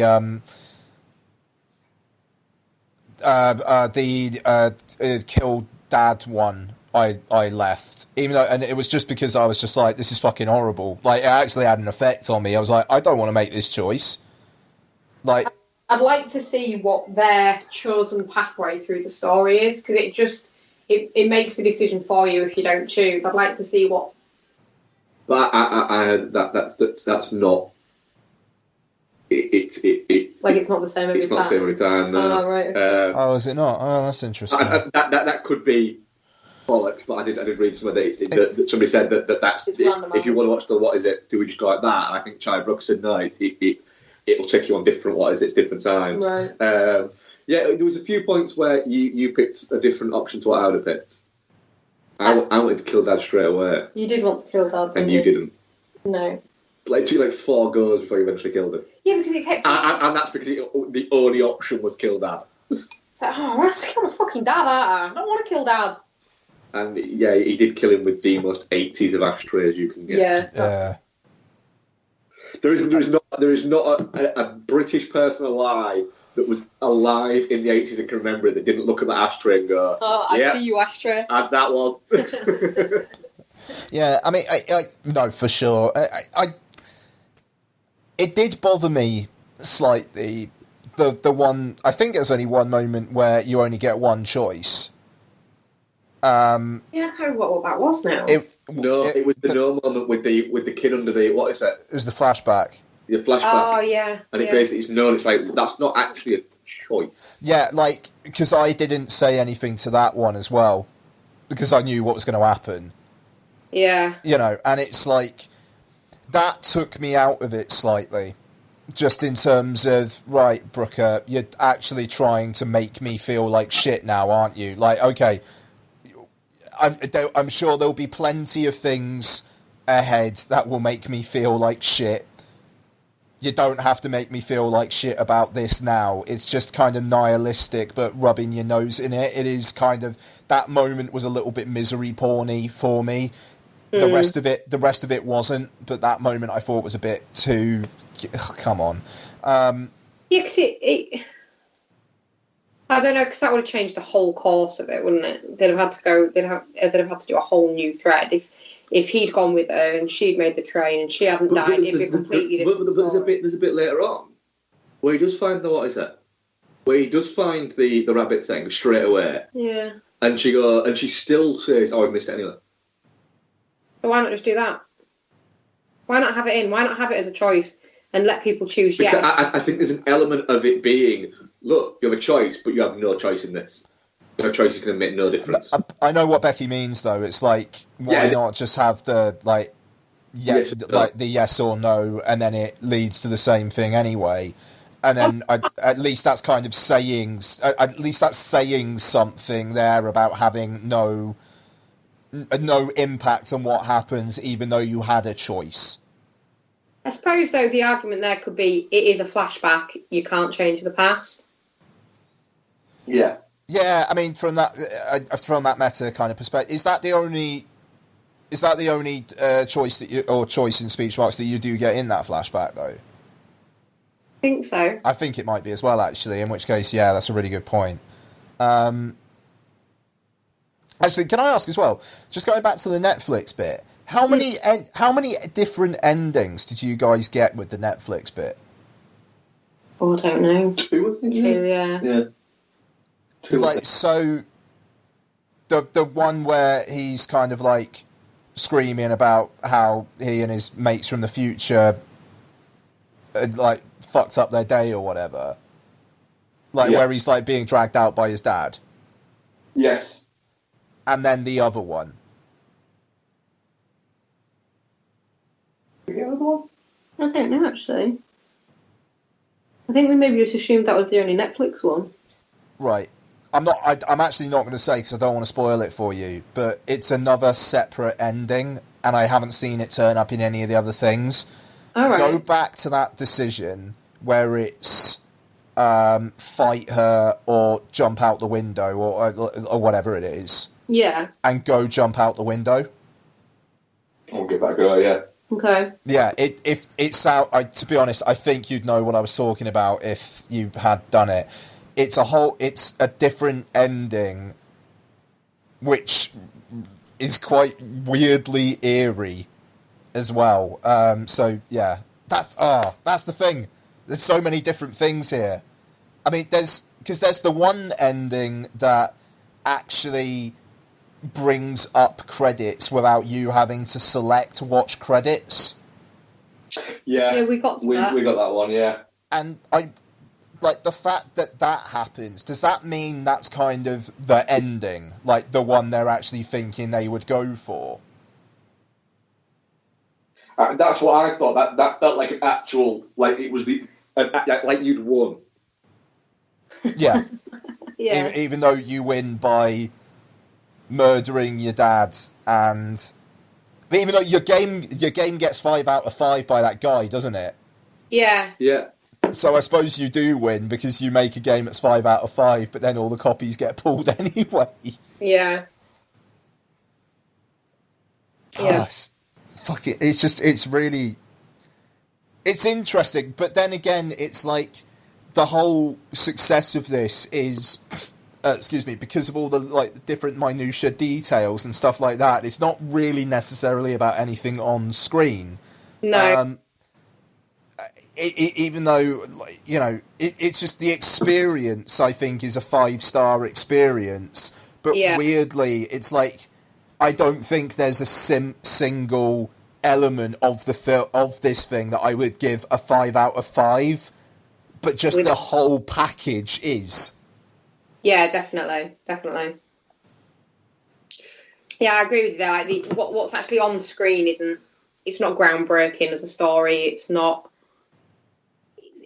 even particularly deep. But it's the fact that you're there going, oh shit, what should we make him do? It's the exploring it and finding all the different options and the ways that your decisions change things and stuff like that actually make it.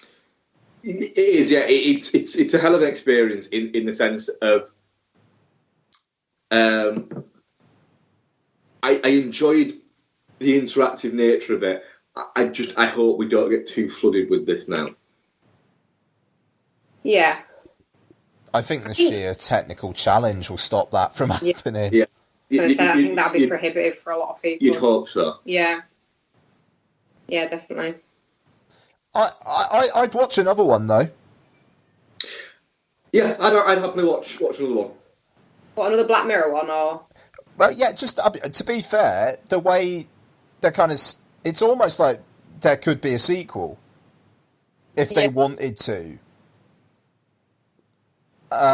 They do, even though, given sorry. the nature of the whole Black Mirror thing. I think they do a completely separate entity. Yeah, you're right. Because the series even aren't series, are they? Like, some of them allude back to previous episodes, but there's no sort of solid continuity. No. You kind of wonder what they're going to do next, though, because it's like, this is... Because there is another series coming out this year, isn't there? Yeah, there is, yeah. Yeah, apparently so. And it's like, I don't know, what do they do now? Because it's going to feel weird just going back to the, technology's fucking evil, here's an hour of why it's evil with a twist at the end. I think, yeah, what... Have they jumped the shark, is that what you're saying? I think to an extent what they'll do is they'll hook people in with named stars and named directors.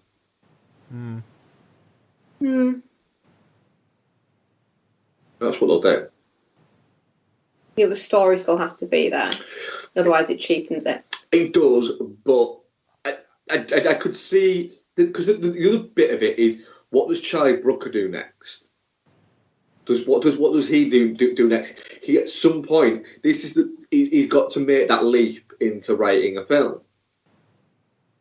Just a straight up film. Yeah. But does he want to make that leap into writing a film, or does he become a creator of another TV series and end up getting a bag with Netflix on that? Because he isn't a big enough name to sell a film written by Charlie Brooker. Written by Black Mirror's Charlie Brooker. There are people that would see it because there are people, but not enough to warrant. But he's coming from a stronger position than someone who's not done. That's I agree with that. But I just think that it's going to be interesting to see where he goes next. I think that. What he's going to do. I don't know. It would, yeah. I'd like to see him do a film. To be honest. I can see him just doing series, to be honest. Where do you go after doing something like Black Mirror? You do a linear story series. Thing is, I think... Does he right have the scope to do that? I think he knows that, like, Black Mirror is kind of his meal ticket at the moment, though, and he does genuinely seem to be interested in writing these stories and getting other people to do these stories. What does he do, though? Look, I mean, he seems very happy with Netflix, and I fucking bet he is, because, Channel 4 weren't going to fund the kind of things that he wanted to do. And to be fair, this is something that literally can never be on terrestrial TV. Yeah. I mean, like, to be... Really go on. Sorry. I was just... I was reading on Twitter earlier on, and someone was saying, like, it's like the first piracy-proof film. Yeah. Yeah. And it's... Yeah. I mean, that's another reason for Netflix to want to do this kind of stuff. But sorry, Becky, you were saying? I was just going to say, it's actually really strange going back and watching the early episodes of Black Mirror, the Channel 4 ones. Yeah. Just quality-wise, even. And they were, what were they, like three episode seasons, weren't they, before? Yeah. Mm-hmm. And how many seasons was it? Was it 2? 2, yeah.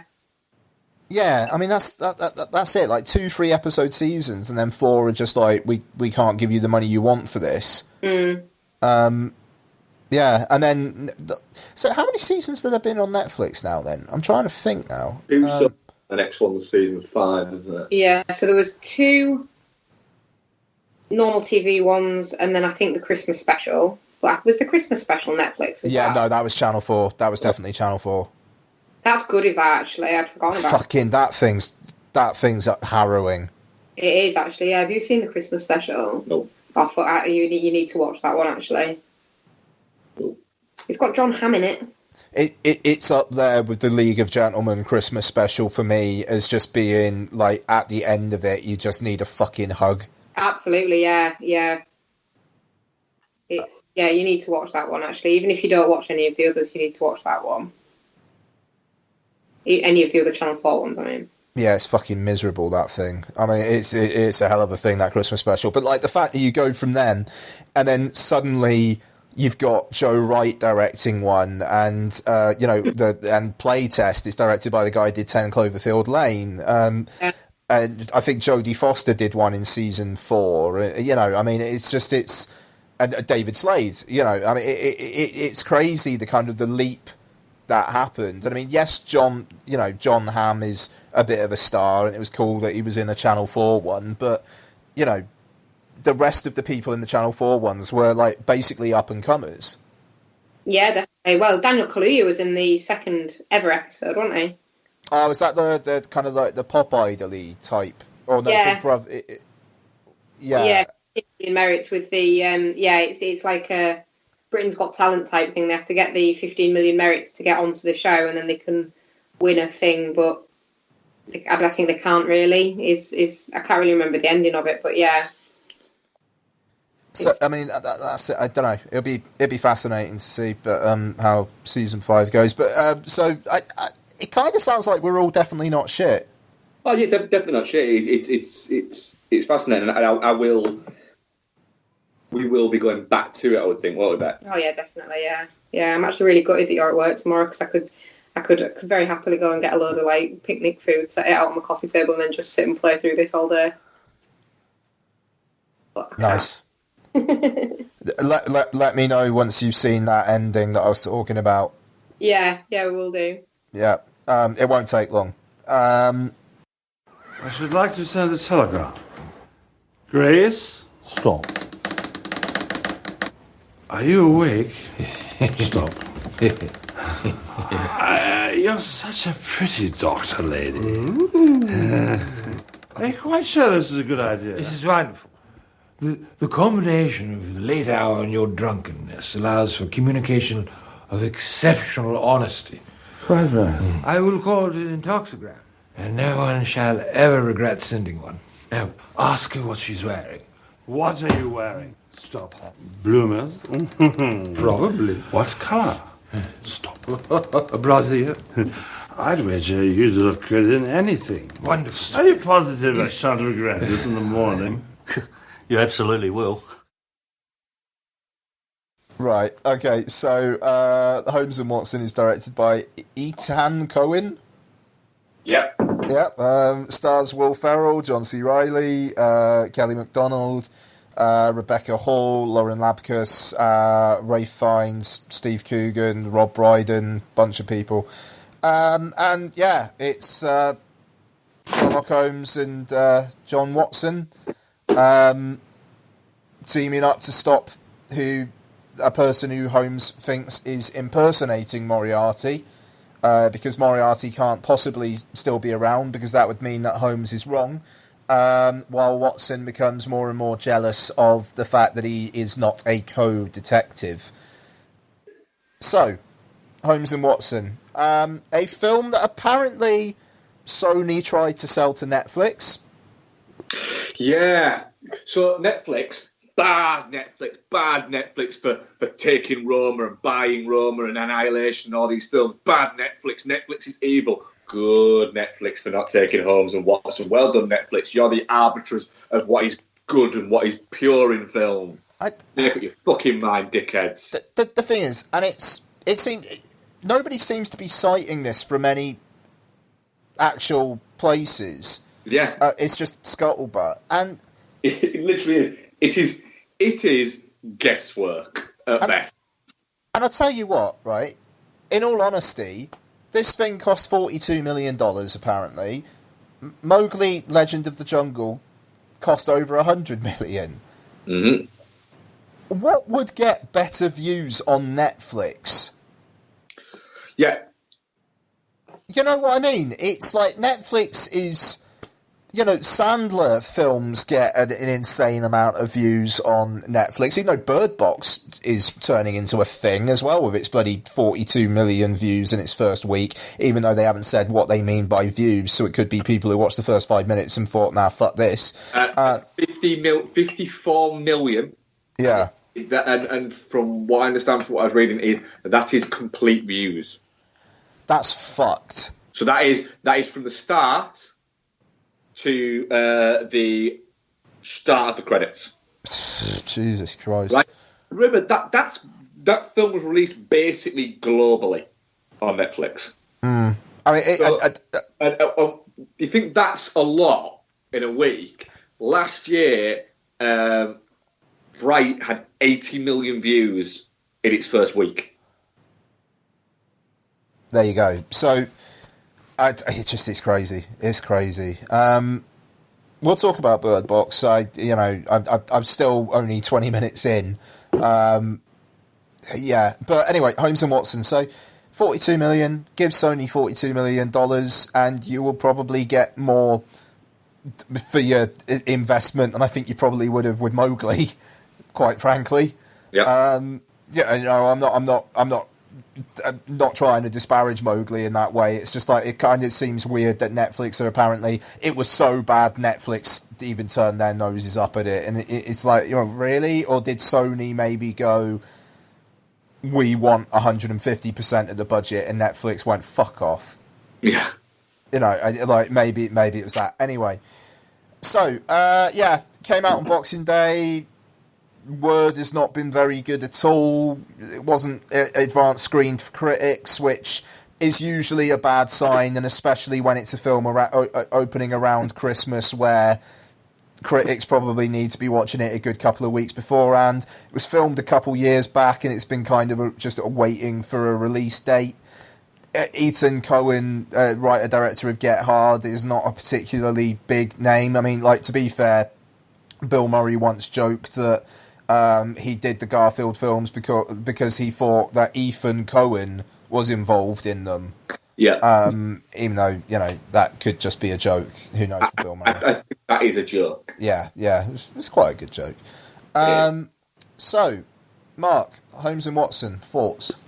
You were looking forward to this as well. You really liked the trailer. I really liked the trailer, yeah. I did. I laughed out loud. I watched the trailer a few times, and I laughed out loud hysterically at the, we've got a real doctor here, and points at Dr. Watson, and he just goes, would you like some heroin?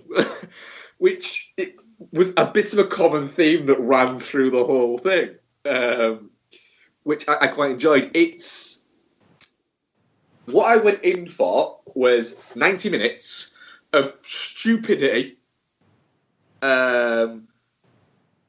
slapstick humour, and that a great kind of back and forth that Will Ferrell and John C. Reilly have with each other. It's incredibly silly. Possibly, it was too silly for most people, is I think the problem. It is slapsticky, but it's slapstick in a slapstick stupid way rather than slapstick in a slapstick smart way, if that makes any sense. And it's not trying to win any friends. It's more a collection of snippets, of skits sewn together to make a movie more than anything else. Which you can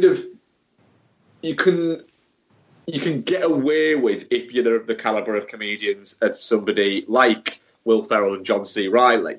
If this film had been released in 2006 or 7, I think it'd have been really quite well received.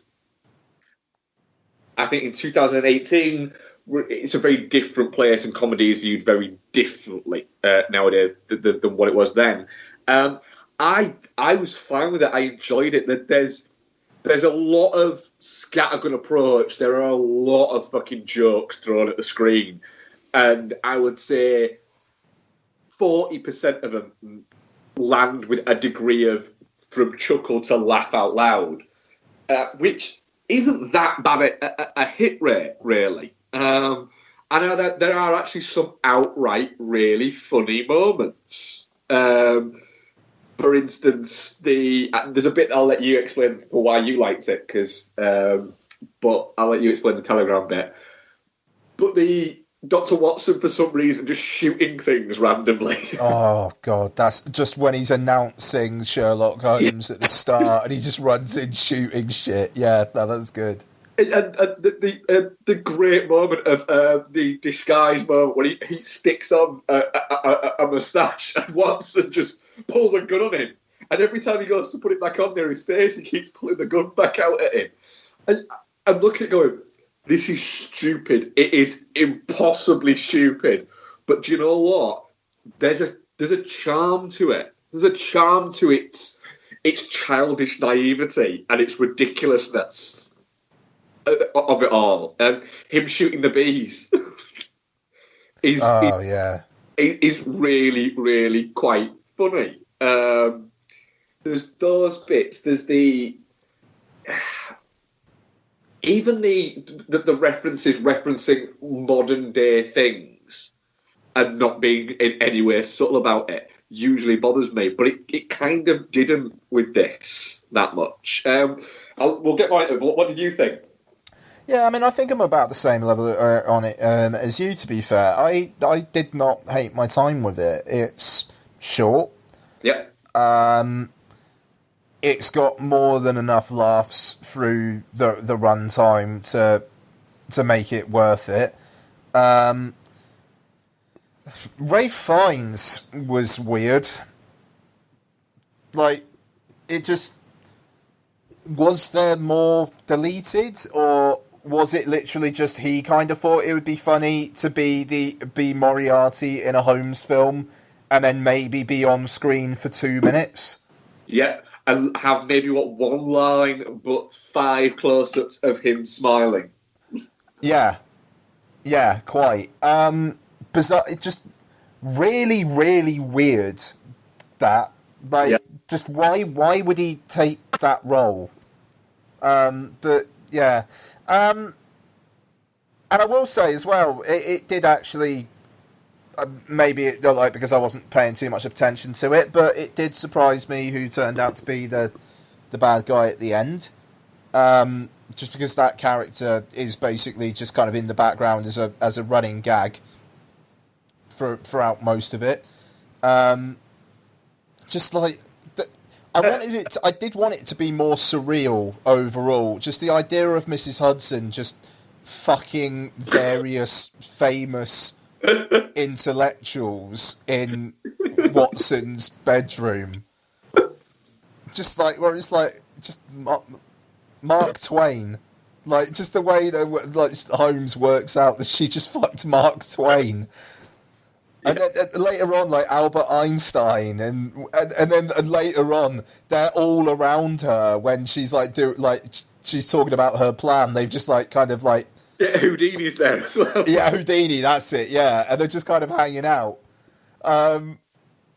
Just wonderfully odd.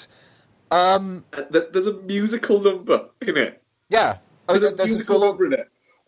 Because Will Ferrell often sings in his films. And he does that thing of singing, but singing quite well. Badly, but really well. If that makes any sense. Sure. And then you've got John C. Reilly, who we all know has a very, very good singing voice, and he's just singing it. And then at the end of it, you literally have Will Ferrell going, "I shouldn't have please sang, should I?" And then runs off. Oh yeah, no, why did I just sing that song? I'm running out of time. Yeah. It's a weird thing. I'm reading I was just because I had when we were talking about film, I have the Wikipedia page open just reference for sort of like actors and things like that. Sure. And the opening of the plot is different to the actual opening of the plot of the film.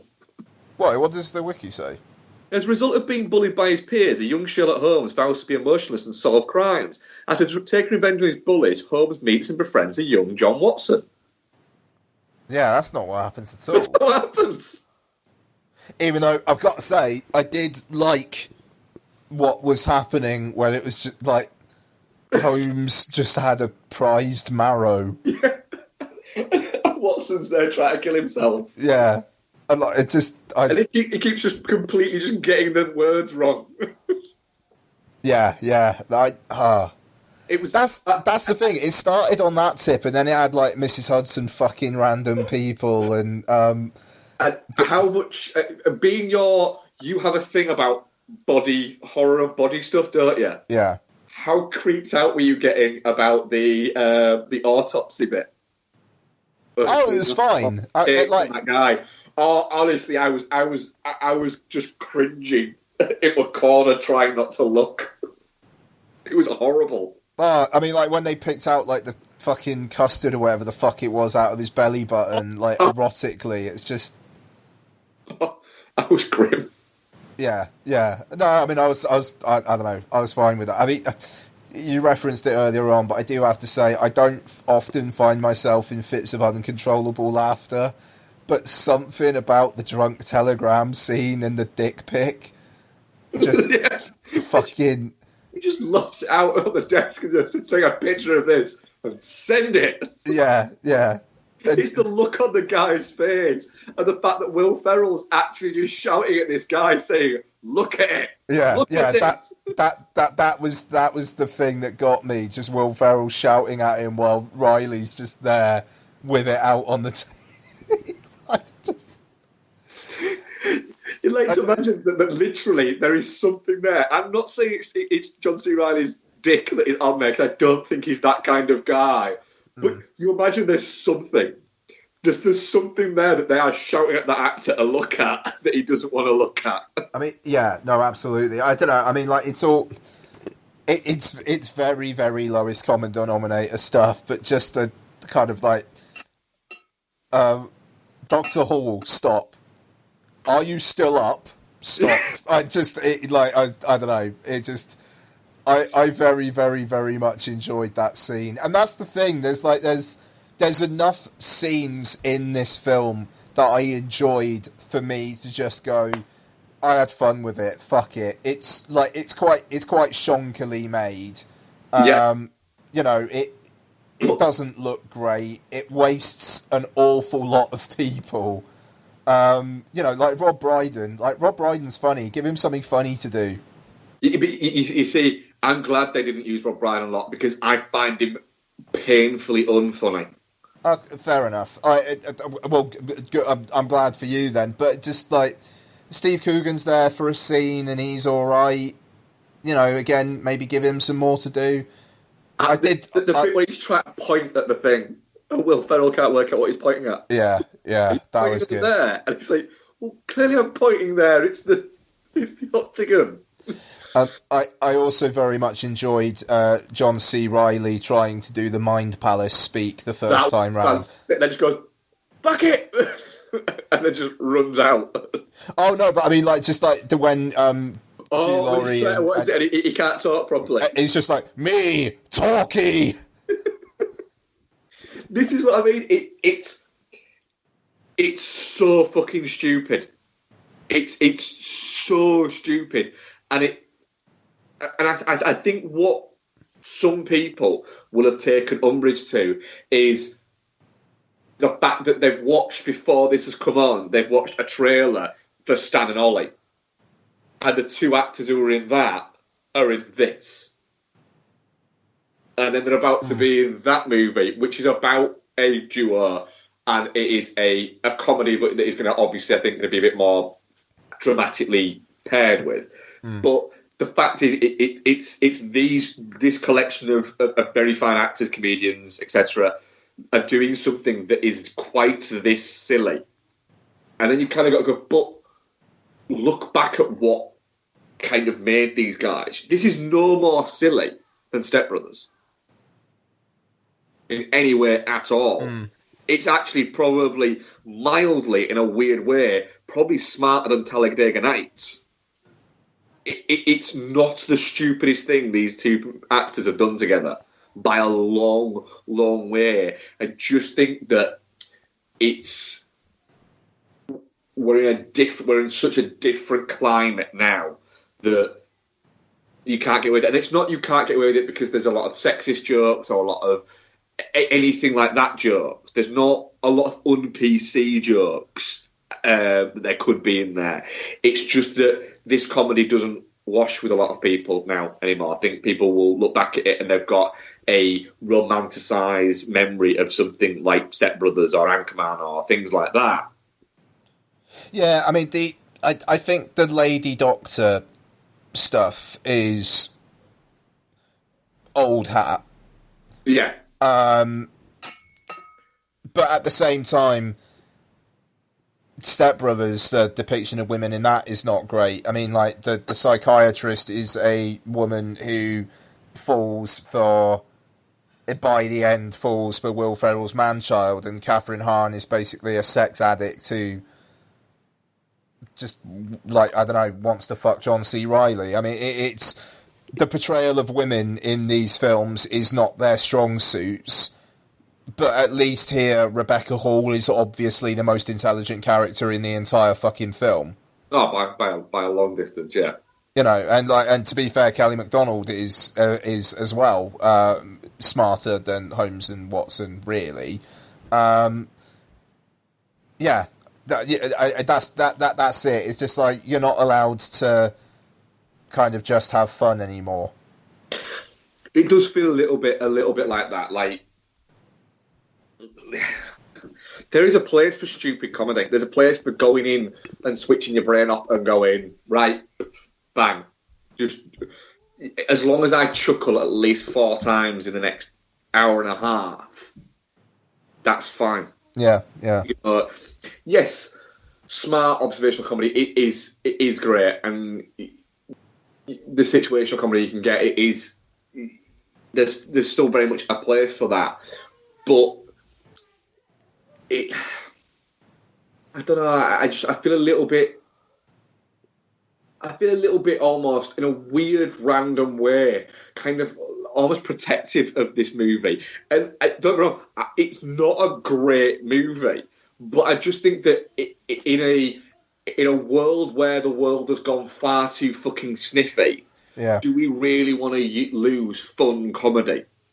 Is comedy going to be policed by people who want everything to be PC, everything has to be satire, everything has to be 100% moralistic, everything has to be containing... Oh, night, monkey, love you. And it all has to have strong characters of all sexes, it has to be transgender, it has to be all of these things. Essentially, you're going to end up with just somebody walking on and going, I don't know. And over the past couple of years, it seems like stupid comedy as kind of it's frowned upon. Yeah, you know, Will Ferrell made his name in stupid comedy, and to an extent, John C. Reilly, he had a long character actor career, you know, of 15 years before. He came to prominence as more of a comedic actor, but it launched the careers of a lot of people who, and you know, Ferrell's still one of the ones who's going back to that kind of well a little bit. And I don't know, I feel like we're taking comedy way too fucking seriously nowadays. Yeah, for sure. No, I think you raised some good points. It kind of feels like one of those films that, if it was released a few weeks beforehand when people were doing worst of lists, it would have popped up in their lists and it would have been like, you haven't seen enough films this year. That's it. You certainly haven't. And I mean, there was a guy who came out, the screening that I went to, who audibly said to his girlfriend, "That's the worst film I've ever seen."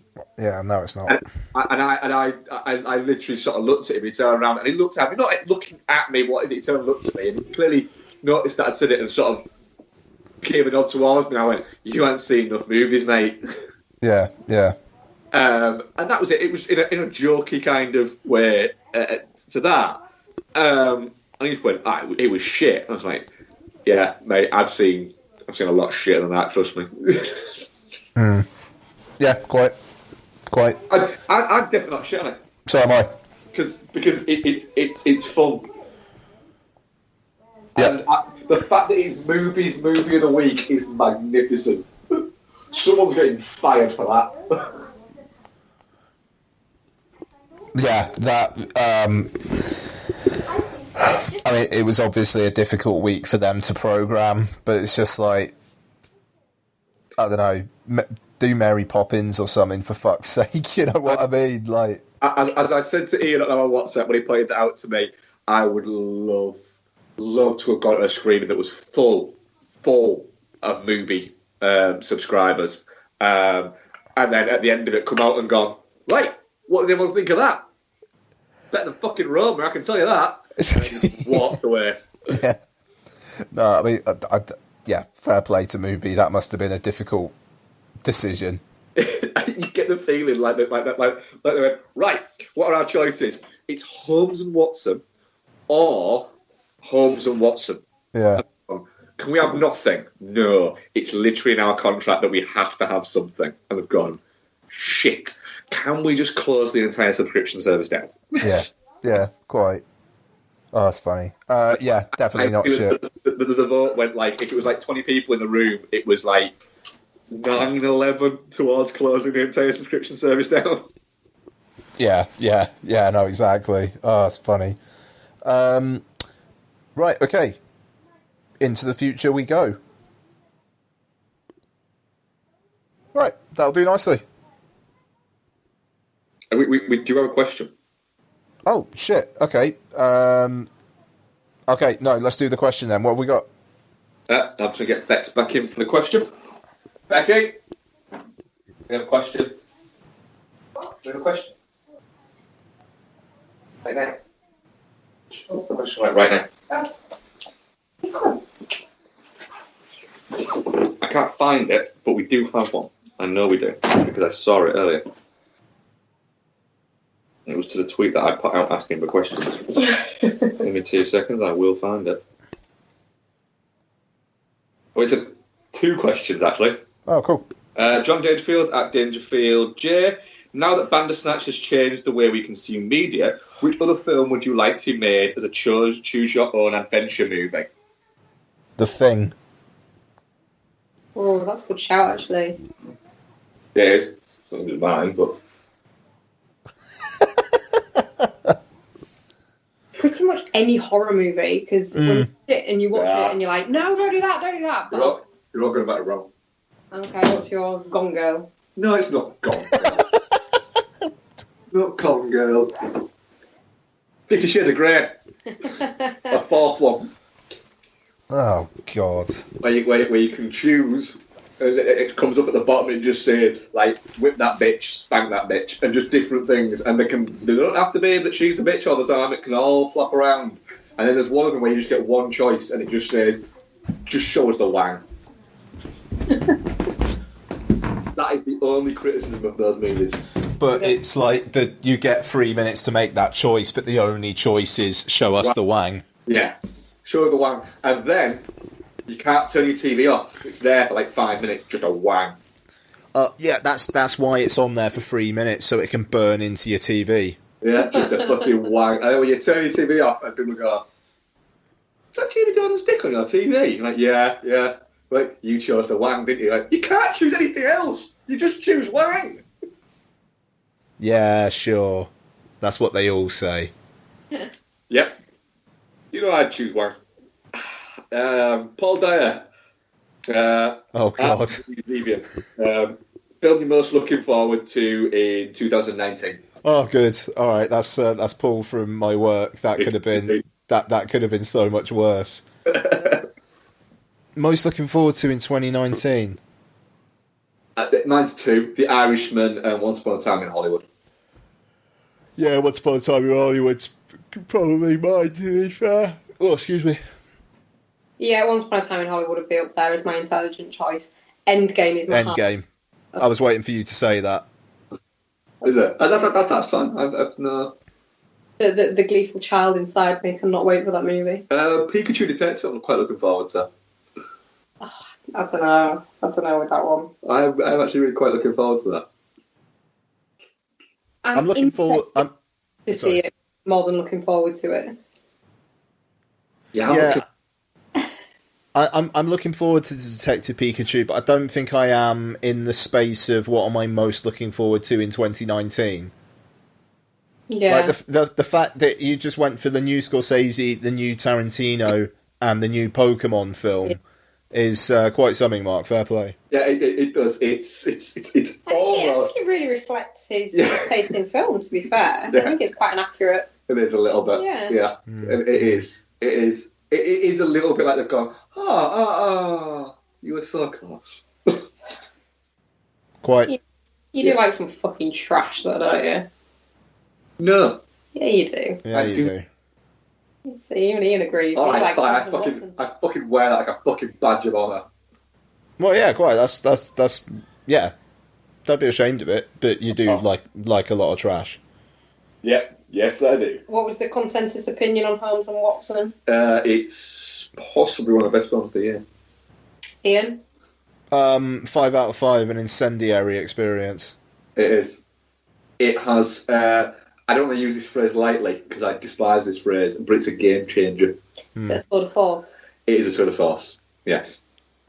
It's. You're going to make me listen to, like, hours of us talking just to hear the snippet, to find out what you said about it. Well, there is a fast forward button. Yeah, you just hit the 15-second plus bit those times. Yeah. Yeah. Yeah. Yeah. Okay. That was it for questions. 7 o'clock, Psycho sees Santa's workshop, and only Lee Majors can stop them. In the night the reindeer died. Be here. Well, you can't show that commercial. That thing looked like the Manson family Christmas special. Think I'm way off base? Yes, you're a tad off base, sir. Frank Cross is more than the youngest network president in television history. Call security, have them change his locks, and toss him out of the building. Oh, he's fired? It's Christmas. Thank you. Call accounting. Stop his bonus. Oh, watch out. He's a thoughtful boss, Thanks, boys. Get the nurse. a generous brother, What did he give you last year? I don't remember. A shower curtain. Excuse me, ma'am. I think you dropped something here. and a true humanitarian. I can't get the antlers glued onto this little guy. We've tried crazy glue. Have you tried Staples? But his life is about to change. That was a good one. You are going to be visited by 3 ghosts tomorrow at noon. God, tomorrow's bad for me, Lou. As a matter of fact, the whole rest of the week is a washout. Ow. Anyone who thinks he hates Christmas is wrong. Go back to Jersey, you moron! It's ghosts he hates. I love that bit! I'm the ghost of Christmas present. Bill Murray, Karen Allen, You sounded like you'd seen a ghost. A ghost? John Forsythe, Bobcat Goldthwait, Hey! You glad to see me, or is this a shotgun in your pocket? You know this one? Everybody knows this one. Let's go now. Yeah, does everybody know this one? Carol Kane, Robert Mitchum, I really care! David Johansen. Oh, I'm having the weirdest day! This holiday season, see Bill Murray get Scrooged. Hey, back off, big man. That may work with the chicks, but not with me. And now we are back in the past. Who knows what Mark thought of Holmes and Watson? I'm assuming Becky didn't see it. I don't know. I'll find out when we record that bit. Black Mirror. Who knows whether that was a film or a TV show or an interactive thing? Who knows what it is? Nobody knows. But now we are... Sorry? We'll know tomorrow. Oh, I right. dropped at midnight. Like, I'm going to check if it actually lands at midnight. I think they usually do it, do drops about 8 a.m. or something. Because it's like midnight LA time or whatever. Yeah. So let's do some what we've been watching. So I'm assuming it's probably going to be quite a lot of Christmas stuff. What have you guys got? You've actually got a few that you watched without me, haven't you, Bex? Yeah, we'll scatter them in, though. We'll scatter them in, shall we? Yeah. So, shall we do... We'll do the quick round ones because we watch them every year. I talk about them every year. we obviously Christmas Eve watched It's a Wonderful Life because we do every Christmas Eve. It's just delightful, isn't it? It's just joy in a film. Yeah. If I mean this in a nice way, but if there's a point where I would be happy to, when they say people just go to sleep and don't wake up, it would be having just watched It's a Wonderful Life. What, on fucking Christmas Eve? Well, no, yeah, Christmas Day for me, innit? Why? By that point, you'll just go. I'm ready for that. I don't think I will. Yeah, it's such a warm hug of a movie. Yeah. And I think part of that is the time we watch it every year. It's the last thing we watch on Christmas Eve before we go to bed, etc. and stuff like that. Yeah. So it's kind of that, but it is also one of my favourite films. So. Yeah, it is brilliant. And every time I watch it, I enjoy it a little bit more as well. I get more out of it. Yes. You can actually watch that. Oh yeah, I watched The Polar Express as well. My. Do you know what? I started off, first time I watched this, I didn't even make it all the way through because the weird animation just freaked me out and I really didn't like it. It's become, like, it's in my regular Christmas rotation now. I really, really like it. You do, don't you? Yeah. It's just nice. It's just really nice. And Tom Hanks looks like Tom Hanks in it, which is a bit weird as well. The animation still does. It's quite jarring. It's a bit uncanny valley. It's too close to real, but not quite close enough. But the story itself is lovely, and it feels quite original as well. I mean, Christmas films, a lot of times the stories are a bit recycled, aren't they? Whereas this feels it feels like an old-fashioned Christmas story, and quite a new film. Yeah, well, it's from an old book, so an older book. Yeah, well, 1985, not old, is it? No. It feels like kind of like a Santa Claus the movie kind of era. Oh, right, fair enough. She's not like a yeah. All right. God, I haven't watched that in years. I think I'd probably be very disappointed if I watched it now. But anyway, yeah, Polar Express. There's a couple I think that you also watched, so we'll cover that, because you also watched pretty much Krampus, didn't you? I like Krampus. So we'll talk about Krampus last, because then it feeds into you starting yours as well. Okay. So you also watched the Muppets Christmas Carol, didn't you? Yeah, me and Isabel watched Muppet Christmas Carol. We always watch that on Christmas Eve as well. I don't. Oh, I love it. I absolutely fucking love Muppet Christmas Carol. It makes me, like, smiley and, like, I cry a little bit at points, and, it's just brilliant. And me and Isabel sit and sing along to the songs, despite the fact that she's 14 years old and probably, like, would be devastated for people to know that. But, yeah, we just love it. Snapchat, Isabel. My favourite bit of Muppet Christmas Carol is where the chicken walks past Gonzo and he just goes, "Whoa." I love that Gonzo wants to fuck chickens. Oh, there's so many great bits in it. Me and Isabel were kind of like at the start of scenes, like saying little notable quotes from it, like there's more gravy than grave of you, about the Ghost of Christmas Past. Yeah, no, the Marley Brothers. Oh, that's right. Yeah, sorry. Yeah, quite right. But yeah, it's a good one. Actually, I've only got two more of these that I actually watched with you when I'm doing Krampus, so you can do the rest of yours. So I also what else did I watch without you? Scrooged. I watched without you. Again, not an awful lot to say. Pretty much everyone's seen Scrooged, but it's a really interesting take on the whole Christmas Carol story, and it's Bill Murray, so it's great. Standard. Yeah. and again, just the bit where he's in the homeless shelter and the homeless people think he's Richard Burton. And he does the little bit from Hamlet. Yeah. I must admit that is a great moment in cinema. It is brilliant. It is, yeah. I just love how random it is. That and the bloody... I mean, it's a bit of the time, but when he chucks the water over the guy and just goes, I'm sorry, I thought you were Richard Pryor. Like, I love it. I love it. Every year, that joke, less and less people will understand that joke. Yes. But I love it. So, non-Christmas film, I watched The Fisher King day before. Honestly, it's genuinely one of my favourite films. I absolutely love The Fisher King. I think it's a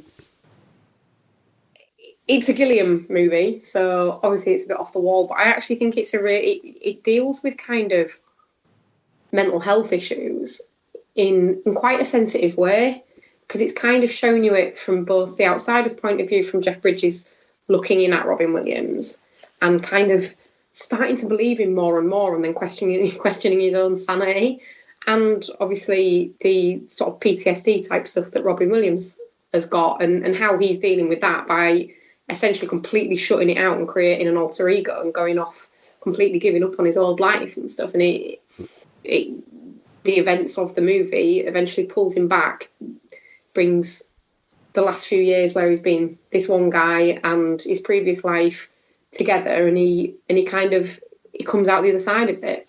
So it's, you've got that fantasy element because it's a Gilliam movie, and you've got the silliness that's there, and you've got obviously the Red Knight and all that kind of stuff, which on one hand is a red knight on a horse flaming and chasing him, but on the other hand he's past trauma trying to catch up with him and capture him. So I just think it's got so many more layers to it than I probably appreciated when I first watched it, and it gradually has over the years it probably will be in my top 10 now. Really nice. Yeah, I absolutely love it. It's great from his Fish King. It's probably one of the more accessible Gilliam movies as well. Yeah, probably is. Yeah, you probably put it out on that one, yeah. We also... A couple more left, don't we? Yeah. Mm-hmm. We also watched, not a film, but we're going to throw it in anyway, aren't we? Yeah. We watched A Very Murray Christmas. Finally got around to it. Yeah, we're only like 3 years late. Nice. And it's my fault we're 3 years late on this, because the first year we just didn't get chance, did we? Comforting, could we? And then the second year, first year we were moving, weren't we, at Christmas, so we didn't get a chance to do it there. Second year I just started a new job. Last year I was just mental at work, and then, we had this year, and we actually managed to get to it, didn't we? Did we do this on Christmas Day, actually? We did part of Christmas Day, didn't we? Yeah, I did most of Christmas Day. There's some bits that land and some bits that don't. Yeah, for me. It starts quite strong and then tails off a little bit and then comes back again, doesn't it? Yeah, but the him seeing with Chris Rock, he's fantastic. That is so funny. Yeah, Chris Rock just sat there looking incredibly uncomfortable, and then gradually getting more and more into it. Yeah, is brilliant.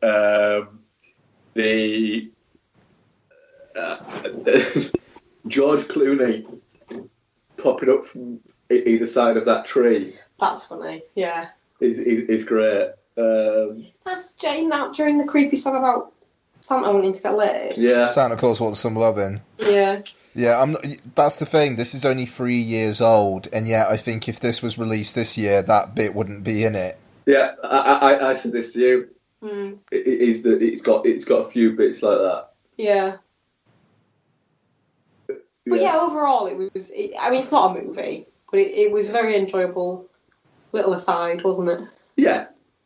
Yeah, I enjoyed it easily enough, and I could quite easily see myself rewatching it again next year. It's Bill Murray, though, isn't it? Like, you could watch him do out. Yeah, it's a Bill Murray Christmas special. It works off the fact that Bill Murray is a very charismatic guy.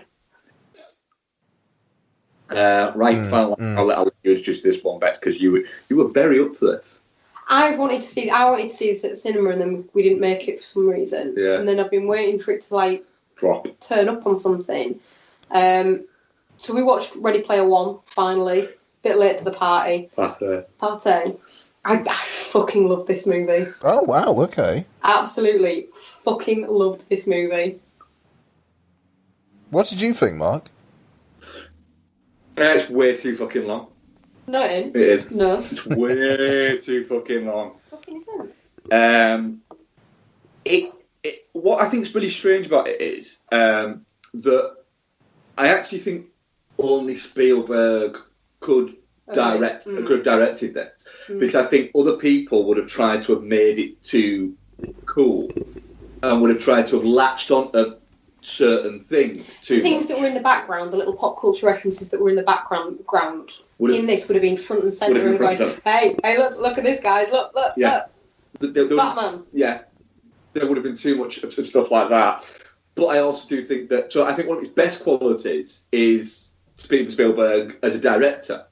Because he is, as much as I don't get on with a lot of his films, he is a great director. But I also do think that some of its bad points are Spielberg as well. The thing is, if you know going into it that you're watching a Spielberg movie, you know there's going to be some emotional manipulation in there. You just have to be fucking ready for it. Well, it's schmaltzy at points. It is.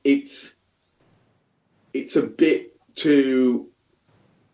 When it turns itself up too much to those levels, its intelligence levels drop so low because it's trying so hard it's trying so hard to have that 50s ideal of morals and everything like that, and it doesn't work. It feels like being hit over the head with a greetings card, and that's what it kind of irks me a little bit about Spielberg, is that he so wants things to be nice that it occasionally the fucking pitch starts to shake almost. The reality of his movies almost falling on themselves a little bit. Yeah, but you can rely on certain things in Spielberg movies. They will have that sort of morality in that. All right, we want to make this movie, and it's going to have bits in it, but overall, it's going to be quite nice, and the bad guy will get his comeuppance. It felt like a better version of AI at points. AI. Is that the one with Jude Law? Yeah. And that weird kid? Yeah. Yeah. But yeah, I liked it. I didn't love it as much as Festive, but I actually got a bit quite... I enjoyed my time with it. And I do think it's a... What I think is... It's a much...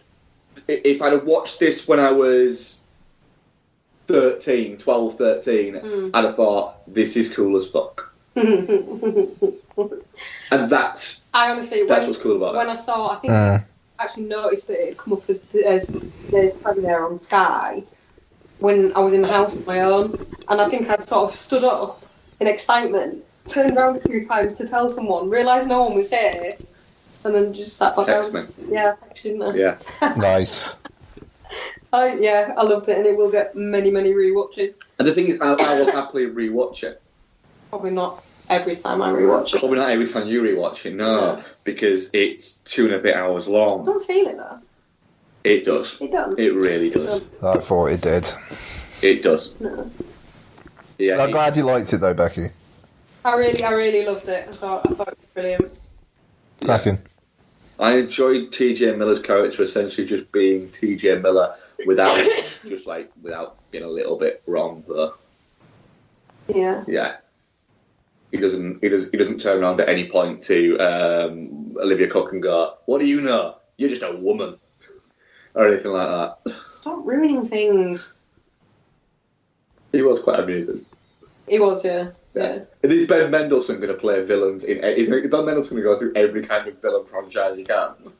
Maybe. Yeah, he is. What's he got left? He's going to play a Star Trek villain at some point, isn't he? He's already done Star Wars, this, Batman. There's a couple more he's thrown in there. He's a good villain. I liked the bit about his mate saying, "Oh, she could be some £300 guy sat in his parents' basement called Chuck," and then it turns out that he was a chick. Yeah. That was funny. Yeah. God, I can't remember much about it, to be honest. It's been a while. That was this year, wasn't it? Yeah. Yeah, bloody hell. God. Jesus. Yeah, Yeah, so and our final one, obviously, it leads into Ian, is Krampus. A movie which I didn't get on with at the cinema, but I've fallen in love with over the past couple of years from watching it at Christmas. Fucking love Krampus. I fucking love Krampus. It's funny and biting and dark, and when it goes full horror, it goes full fucking horror. And it's so mean. And yet, it's actually got its heart in the right place and telling quite a good moral tale. I think it's a really interesting film, and it's something that gives me a lot of hope for Godzilla King of Monsters, because it's the same guy directing it. Even though the trailers aren't that great. Becky, what are you thinking on Krampus? I mean, I love Krampus. I loved it from when we saw it in the cinema. I think I remember sort of having like not an argument with you, but like a disagreement. I think it was an argument about the ending of it and what the ending means. I choose to think that he's giving him a do-over, but he's keeping a fucking eye on him. And when they get that point where he gets the bauble and they all kind of remember, they remember enough to know that they have to be better at Christmas and remember the true meaning of Christmas, which is not all the capitalist bullshit. That's what I choose to believe that the story's about. That's fine. Nah, they're all stuck in the bauble. No. Like, stuck repeating a perfect Christmas, but they all know they're stuck there, so it won't be perfect. No, I choose to not believe that theory. I do love the fact that it's like you say, it's a proper Christmas movie that feels like a proper Christmas movie. Yeah. But that is balls out horror at the same time. Yeah. And practical horror as well. Those fucking the like the little creatures and stuff, the angel and the teddy bear and what is it? Jack in the Box, isn't it? Yeah. That Jack in the Box is fucking mental. Yeah. The gingerbread man as well. The gingerbread men are the only ones that feel a little bit almost comical. The rest of them just feel nasty. Mean. Comical until they go nasty, though. But even that's still a little bit like because the gingerbread man. A gingerbread man is comical in itself. But the rest of them are just fucking nightmarish. For sure. Yeah, I have a great deal of time for Krampus. And silly Mark for not liking it the first time. Yeah, I am very silly for not liking it the first time. I think when we first reviewed it, I really didn't get on with it. And then it wasn't until the following year when we watched it on... We watched it on December the 23rd, don't we? Yeah. It's our movie we watch... With a takeout. With a takeout on December the 23rd. Nice. With Isabel. And Had Taco Bell this year. Yeah. Sweet. Yeah, so it's now... I'm like, all right, no, do you know what? Now I get it. Yeah. And the thing is as well, because of the scary things being... I mean, if it hadn't been done as well as it had, they could have been seen... It could have been really silly, and it could have just been a bit laughable. But everyone really leans into being scared of gingerbread men and a Jack in the Box and the angel and stuff. Everyone does really well with it, and so they are scary because they're scared as well. I think the performances are really good in it. Absolutely. That's the thing, it's like no one's really playing things up for laughs. I mean, even Adam Scott, who's like generally like a comedian, like he's not funny in the film, and he's not trying to be. He's just playing like a serious-minded person who finds himself well over his head. I mean, David Koechner gets his moments, but you know, as the film goes on, I think he rounds himself out really well. Cool. It's a good cast, man. It is real. It's just Toni Collette being in this. It's odd. I mean, then again, she was in Return of Xander Cage, so she likes paychecks. I think I remember reading she's friends with Adam Scott. Okay. and she really, and he was telling her about the what is it, and she really liked the what is it, just really liked the idea and the script and everything. And basically had said, I've never really been in a horror. I'd like to do that. No, fair enough. I just think it's great because it tells us all off a little bit for getting caught up in the bullshit surrounding Christmas. But not too much, but just a little bit. And it's just a little bit of a reminder at an apt time of year that, do you know what, there's more important stuff than whether you've got enough fucking nuts to put out and baked enough cookies and bought enough presents, and there is more important stuff about Christmas. That's true, like not being eaten by a jack-in-the-box. Well, there is that, yeah. Yeah. Which is now up there in my top 3 things about Christmas. Not getting eaten by a jack-in-the-box. Yes. Yeah, you're onto a winner. I am. I've only got a couple other things because quite a few have been covered. I will say, in the I was wrong vein, Avengers: Infinity War. That film is very good. Sorry. I'm glad you enjoyed your time with it second time around, because I think it would have been more difficult to get up for Endgame if you just didn't get on with Infinity War. I mean, because the thing is, it was like people saying how the ending's really epic and whatnot, and it is, because first time around I was thinking, well, you know, it's all just going to be reset buttoned in Endgame, but then you look at this and how long it takes to kind of give these people their goodbyes. I mean, like the Spider-Man one is fucking heartbreaking. Like, it's really horrible, that one.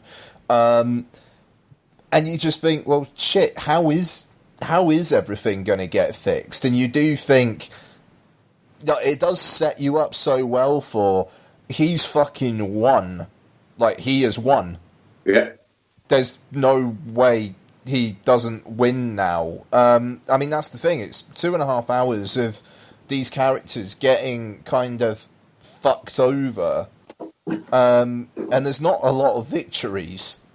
You know, I mean, you got even like Wakanda, like when you think Thanos is going to get beaten, it's still been like really, really bad on both sides, and then Thanos doesn't get beaten, even though I will say the time stone thing there is a little bit, well, yeah, all right, then obviously he's just going to fucking rewind shit.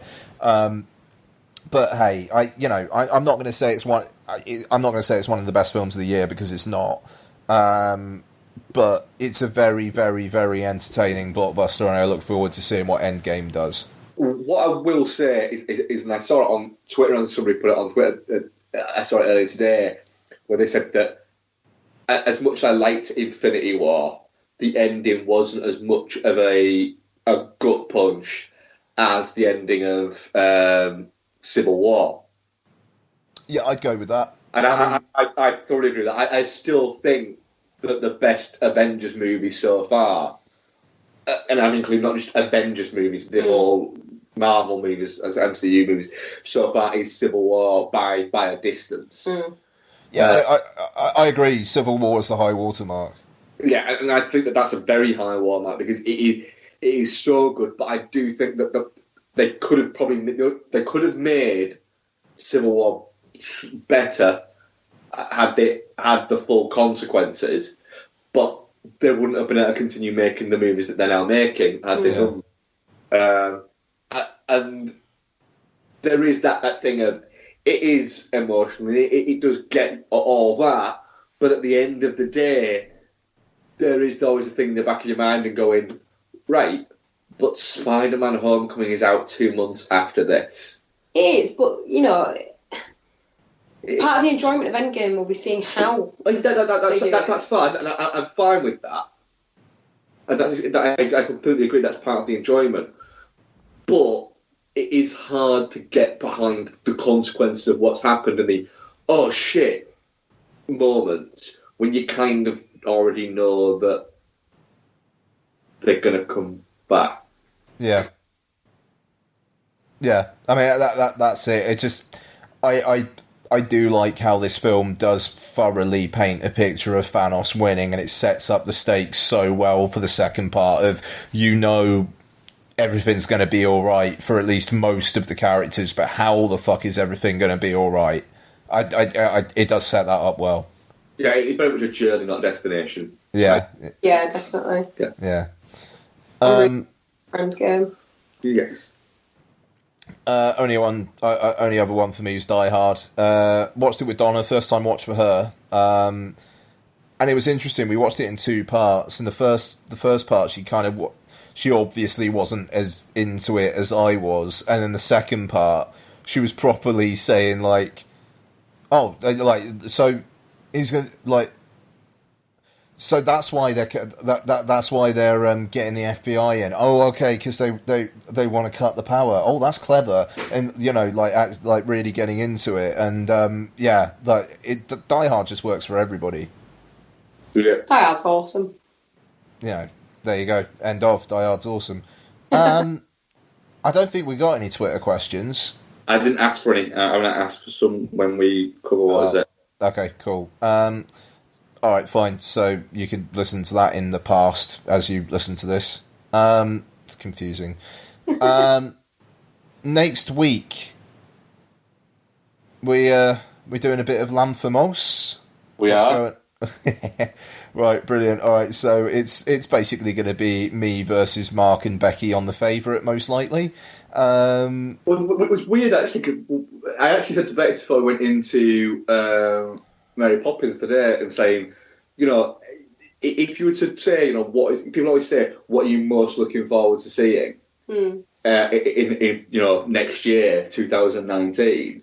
I have, what am I least looking forward to seeing? And it is The Favourite, which is odd because I really like Lily Combs, I really like Emma Stone, and I really like Rachel Weisz.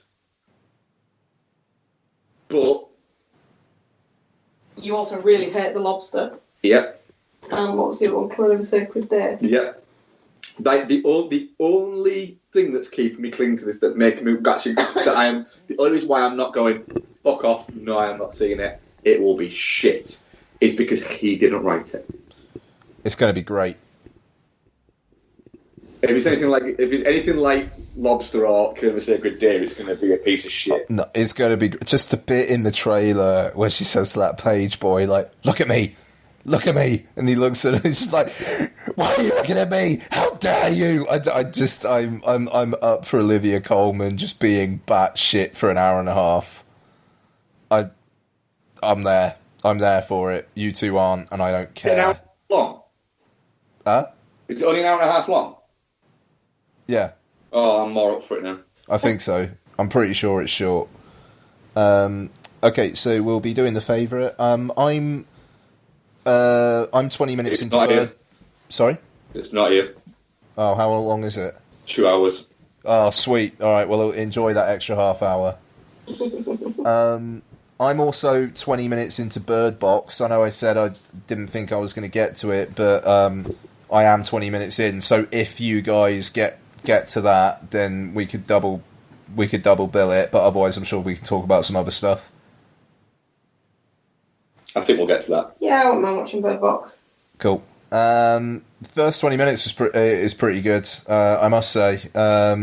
It has been getting some mixed reviews, but the whole how the world turns to shit sequence is really quite effective. So, here's hoping. Okay, so anything else then, guys? No, I think that's everything, I think. Cool. So, Happy New Year to everybody. Stay safe, and we'll see you on the other side. Later. See you later, everybody. Player, give me some brew and I might just chill. But I'm the type that likes to light another joint like Cypress Hill. I still do be spit loogies when I puff on it. I got some bucks on it, but it ain't enough on it. Go get the S-T-I-D-E-S. Nevertheless, I'm hella fresh, rolling joints like a cigarette. So pass it across the table like ping pong. I'm gone, beating my chest like King Kong. It's on, wrap my lips around the 40. And when it comes to getting another stogie, fools all kick in like Shinobi. Know me ain't my homie to begin with. It's too many heads to be. Probably let my you pull out the fat crispy $5 bill on the real before it's history. Cause fools be having them vacuum lungs, and if you let them hit it for free, you hella dumb, dumb. I come to school with a Taylor on my earlobe, avoiding all the thick teasers, skeezers, and weirdos. Got me throwing off the land like where the bomb at. Give me $2, you take a puff and pass my bomb back. Suck up the dank like a Slurpee. The serious bomb will make a nigga go delirious like Eddie Murphy. I got more growing pains than Maggie, cause homie snagged me to take the dank out of the bag. Let's get keys. I got 5 on it. Messing with that ain't no weed. I got 5 on it. It's got me stuck and I'm so bad. I got 5 on it.